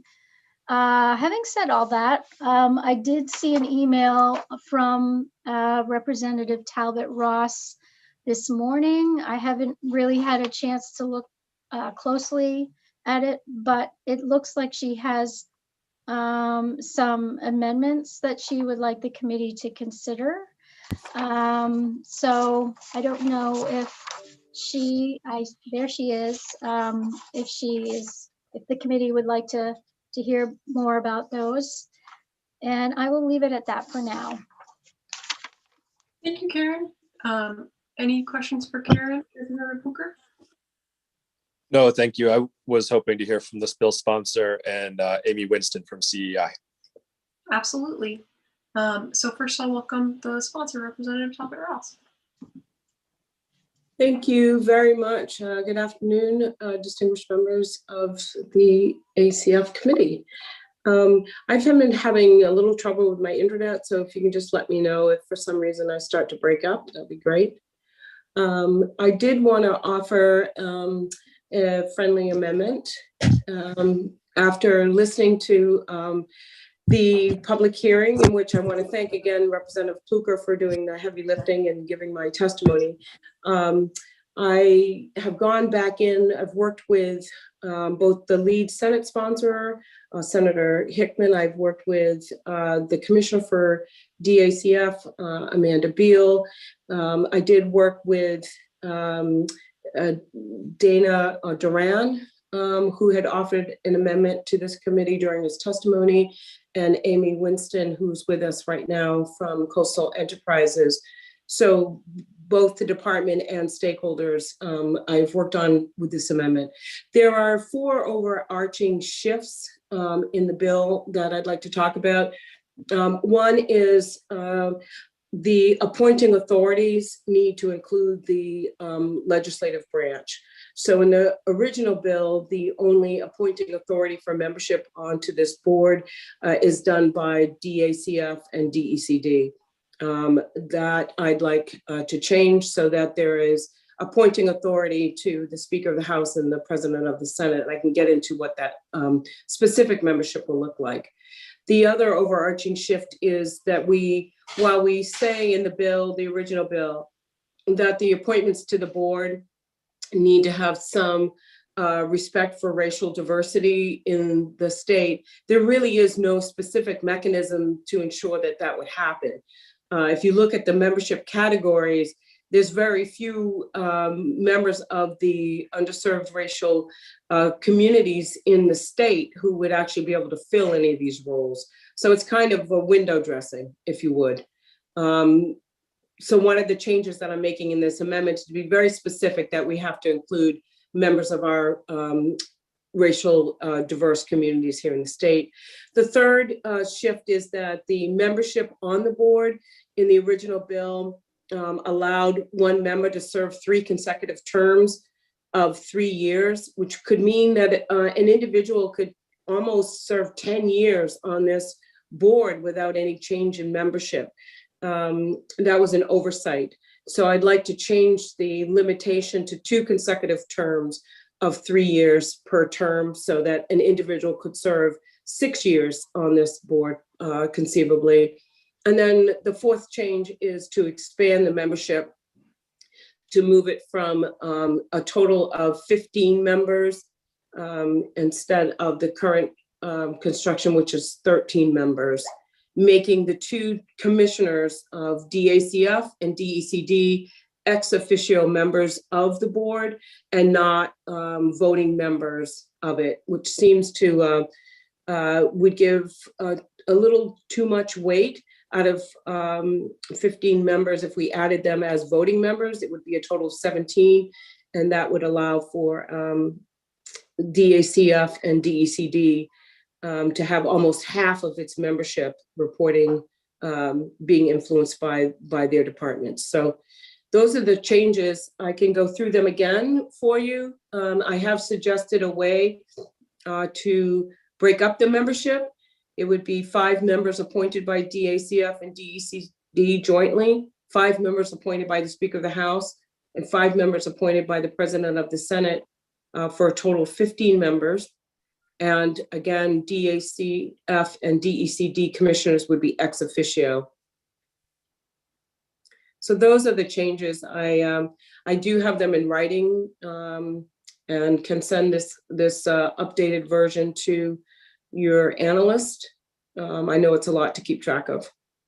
Great, that'd be very helpful. And thanks for going over it, Representative Talbot Ross.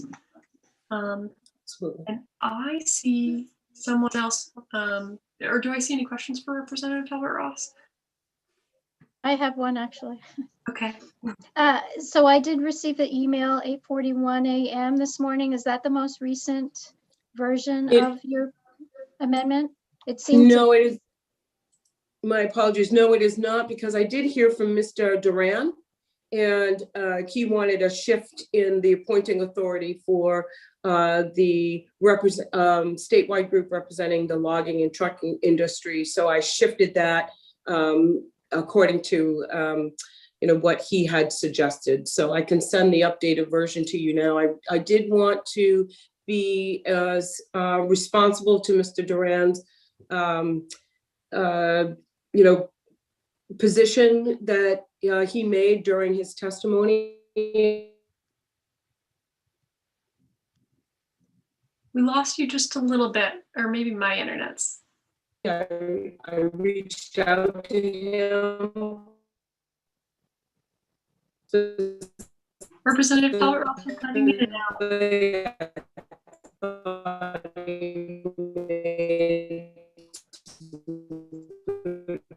All right, I might be.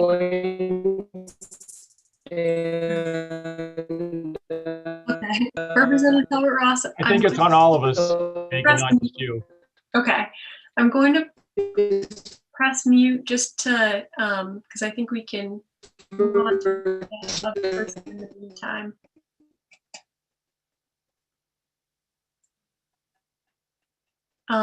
I know that Ms. Winston is here and had done a lot of work on this. So Ms. Winston, could you please introduce yourself and share with the committee the background work that's gone into this?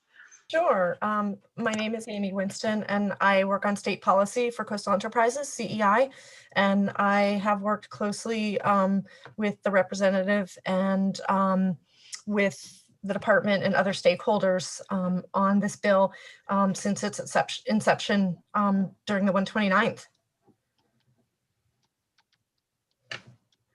Great. And yeah. Is there anything you'd like to share about process or? Does anybody, if not, we can see if folks have particular questions. As far as the process moving forward to establish the board, if the bill is to pass, or the process that you've gone through and building it, why it would be helpful. Just you were here to share something, so I was wondering what that was. Yeah, I mean, the conversation has been that codifying the investment needs and the gaps in agriculture and value-added food products has been a real necessity for the food system sector to have a roadmap by which to benchmark progress and have an investment fund, somewhat like, the main venture fund.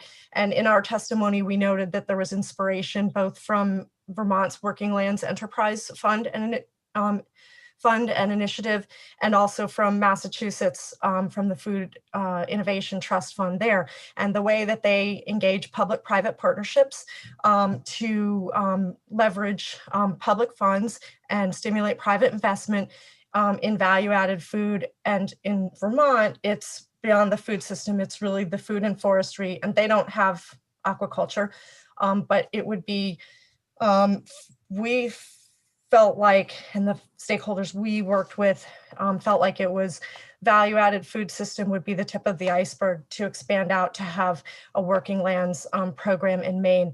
And it really aligns well with our economic development strategy, our economic recovery planning, and the focus on,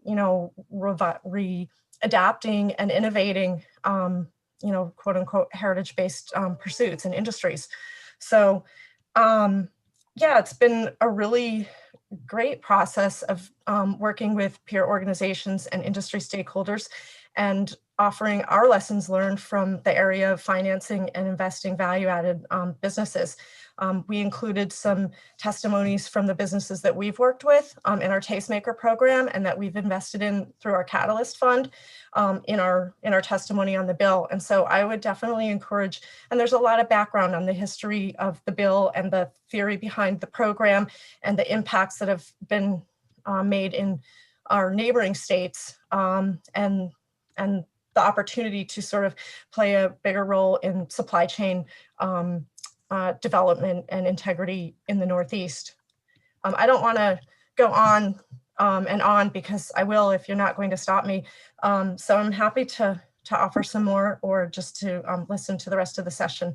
So, I do think that the representatives' proposals around the advisory board make sense. I think the one thing I would add is that there were 2 slots for financial institutions, one for value-added food products and one for, or I guess, experience and expertise in agricultural products and in forestry products. And I think there was a consideration of how to prevent those from being dominated by either or industry in order to have some balance there. But also, I think a key is to make sure that there's experience with rural economic development, because the intended impact is there's, as the representative has pointed out, there's a lot of equity objectives in the bill, and that includes rural economic development for rural communities. And so I think that experience with rural economic development and mission-driven investing is something that would be important to maybe clarify in the language around those. And I'm sorry to take up so much of your time. I really appreciate you inviting me to speak. Thanks so much for being here and sharing your expertise. All right, so does anybody have any more questions? Does anybody want to hear from the department? I see Senator Bob. Thank you, Madam Chair. I can't, I was ready to support this bill before the amendment, but now with the amendment, it's just the committee is too large and too political for me to support. So I won't be supporting this. I could have supported the original bill. Thank you. Thank you, Senator. Can, of the 4 things, can we go back to, I'm trying to remember what the 4 things were. Was there some sticking point in particular? Also, Representative, I can't raise my hand for some reason. probably Oh, some sorry. co-host. No problem. But at some point, can we hear from Nancy McBrady from the department? Is all. Absolutely. Absolutely. Thanks. So Senator, was there something in particular? Senator Black. Or would it be helpful to go over the Madam Chair, I have a hard time hearing you. You don't come in clear. But oh, I'm sorry. Yeah, you're difficult to hear. Can you hear me better now? Yes. Yes. Okay, good. Sorry, No, probably leaned too far back. Okay, so I just was curious what it was. The makeup of the board now, I can't support the makeup of the board being the way it is right now. So that's my sticking point right now. Thank you. Okay. I'm just wondering if there was a particular item that we could point to talk about changing to make it work, because I'd love to vote on this together. I see Dr. McBrady, please. Good afternoon, everyone. My name is Nancy McBrady. I'm the Bureau Director of the Bureau of Agriculture, Food and Rural Resources. I would love to comment on this, but I believe that Commissioner Beal is actually in the waiting room, and I will defer to her because I know that she's been actually speaking with Representative Talbot Ross. So I'll defer to her. Oh, that's great. All right, let's welcome in Commissioner Beal, please.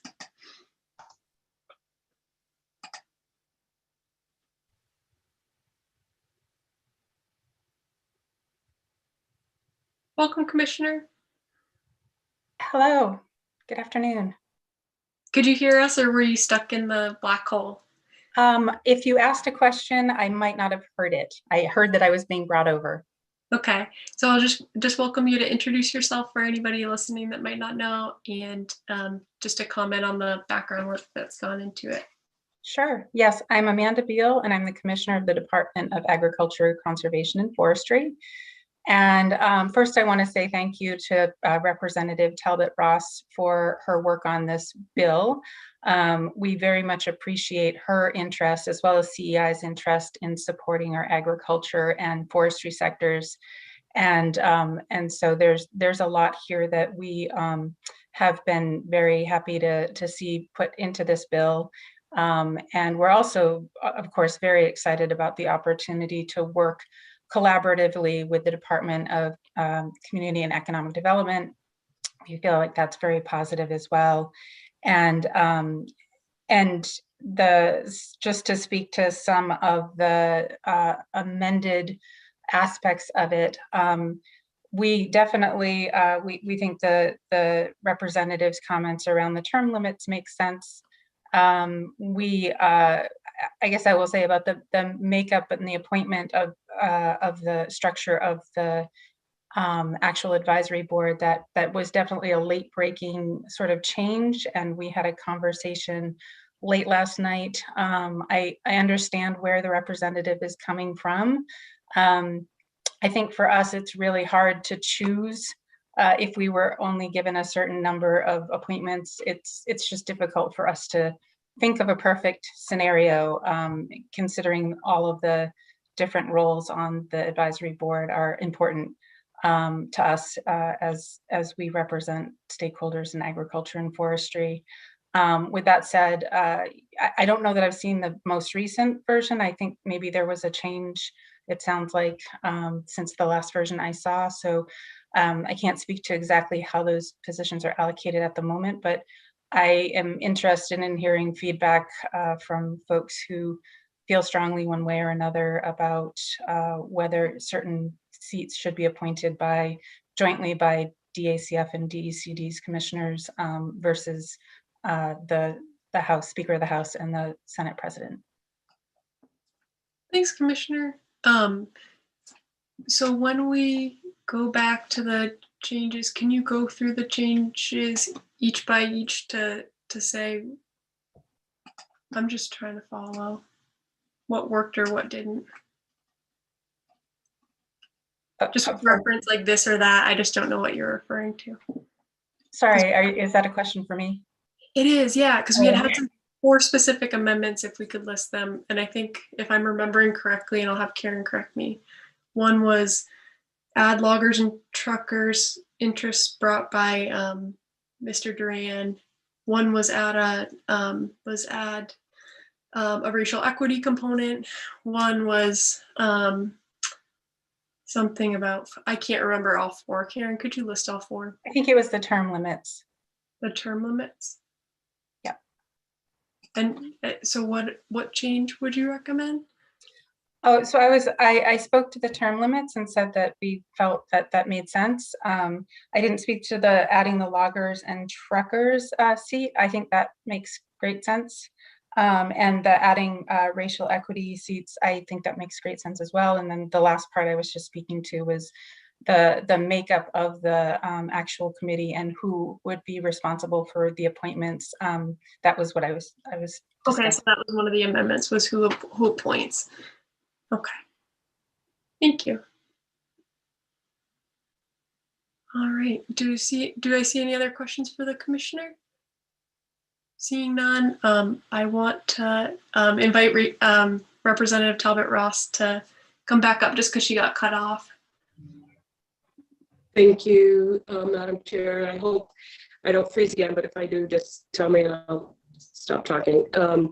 I really, this is a very strong bill. It's taken 2 years for us to get to this place, working with DACF and stakeholders.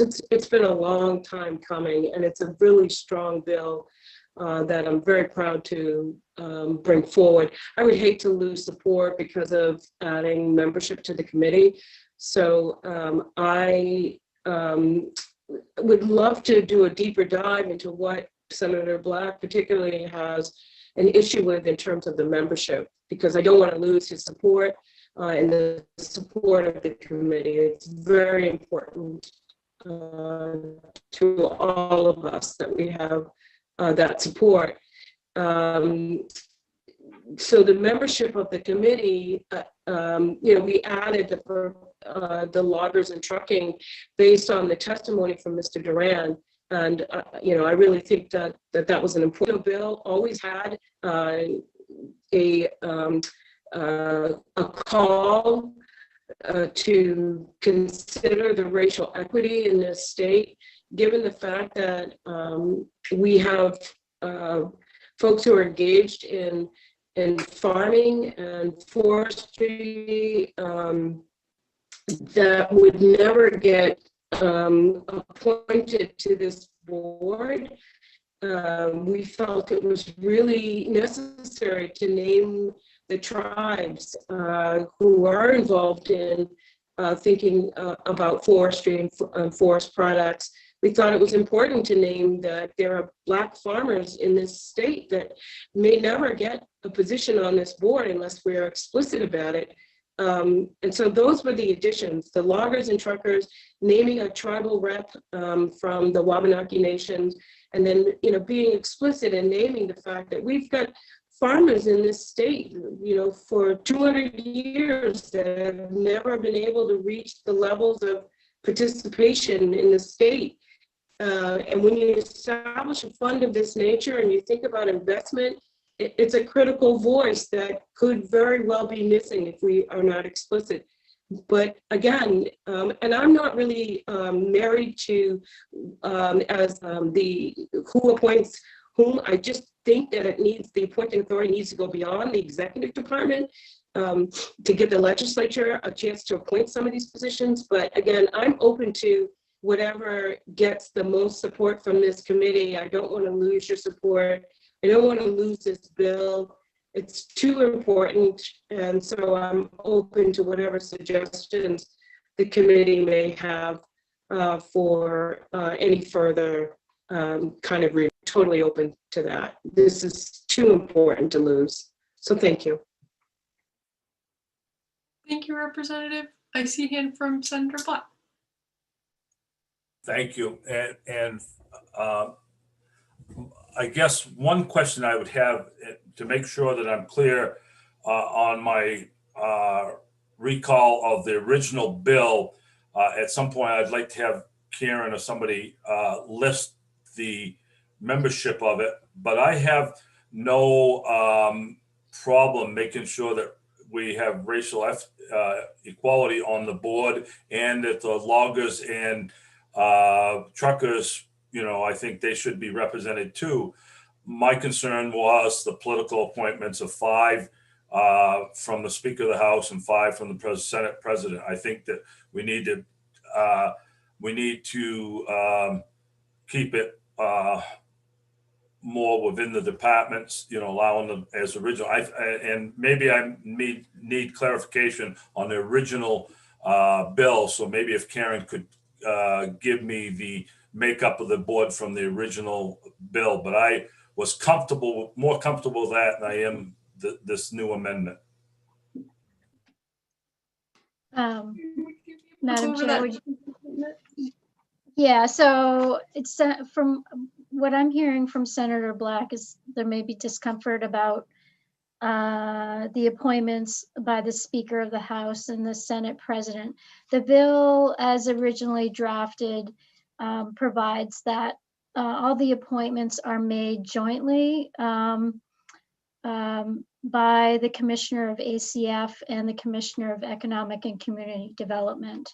And there are 13 members. So it's hard to kind of see what the changes are without, a side-by-side here. But so 2 of the members, one is the Commissioner of ACF or the Commissioner's designee, and then the Commissioner of DECD or the Commissioner's designee. And then the remaining 11 members are appointed jointly by those 2 commissioners. So 1 member of a statewide industry group representing conventional non-dairy farming. It looks like that is retained in the amendment. 1 member of a statewide industry group representing organic non-dairy farming. That looks like it's the same. A financial, so let's see. 1 member of a statewide industry, non-dairy, 1 member of a statewide industry group representing dairy producers. That looks like it's now an appointment of the Senate President. So that's the only change there. 1 member, the original bill provides 1 member of a statewide industry group representing the forest products industry. Okay, I'm following her amendment now. That would be made by the Speaker of the House, the appointment under her amendment. 2 members from relevant financial institutions with experience in agricultural and forest products industries. Again, so 1 member would be jointly appointed by the commissioners, and then the other member would be appointed by the Speaker of the House. So the joint appointment by the commissioners would be financial institution with experience in forest products industry specifically, and then the Speaker of the House would be financial institution with experience in agricultural products industry. I don't know if you're following me at all here. If you want to keep going. Paragraph F in the original bill, 1 manufacturer of forest products. Looks like that appointment in the amendment would be made by the Senate President. And then 1 manufacturer of value-added agricultural products or representative of the value-added agricultural products industry. That remains the same. And H, 2 members representing the supply chain and processing, manufacturing, or distribution. So again, it looks like that was just split up. 1 appointment, the change in the amendment is that 1 appointment would be made by the Speaker and the other by the Senate President. And paragraph I, 1 member actively engaged in providing marketing assistance, market development, or business and financial planning. And it looks like that appointment is made by the Speaker in the amendment. And then the new would be made jointly by the commissioners, the statewide group, someone representing a statewide group of the logging and trucking industry. And another new would be an appointment by the Senate President, federally recognized tribal member. And another new made by the Speaker of the House would be historically underserved racial population and non-dairy farming. And finally, new would be appointment by the Senate President of a historically underserved racial population in non-dairy farming. That's it. And then I guess, you know, the changes, you were just asking about the changes in the composition of the membership. Exactly. Yeah, thanks, Karen. I realized I muted myself. Representative Pluker. Thank you, Madam Chair. Senator Black, would you be able to support it if we just return to the original language of having the two commissioners appointing the members of the group? Yes, I would, and especially if there was, you know, a reference in there, amendment in there to, you know, for racial equity and allowing somehow the logger trucker phrase that represented that Dana Dorian had spoke about. But I could support the original language, but I can't support the amendment with the increase in the larger board and having the appointments made by the Speaker and the Senate President. So you would be all right with the larger board if it were appointed by the commissioners? Yes, I could. Yes, I could. By the two commissioners. I could, if the two commissioners appointed the board, I could support it. Okay, great. Okay. So that would be accepting 3 of those 4 elements, Karen? Right. All right. Item 1 would be struck. Okay. Anybody want to make that motion? I move LD 1565 ought to pass as amended with the amendment proposed by Representative Talbot Ross, except for the appointing authority, instead of it going to the legislature, being the 2 commissioners of DACF and DECD.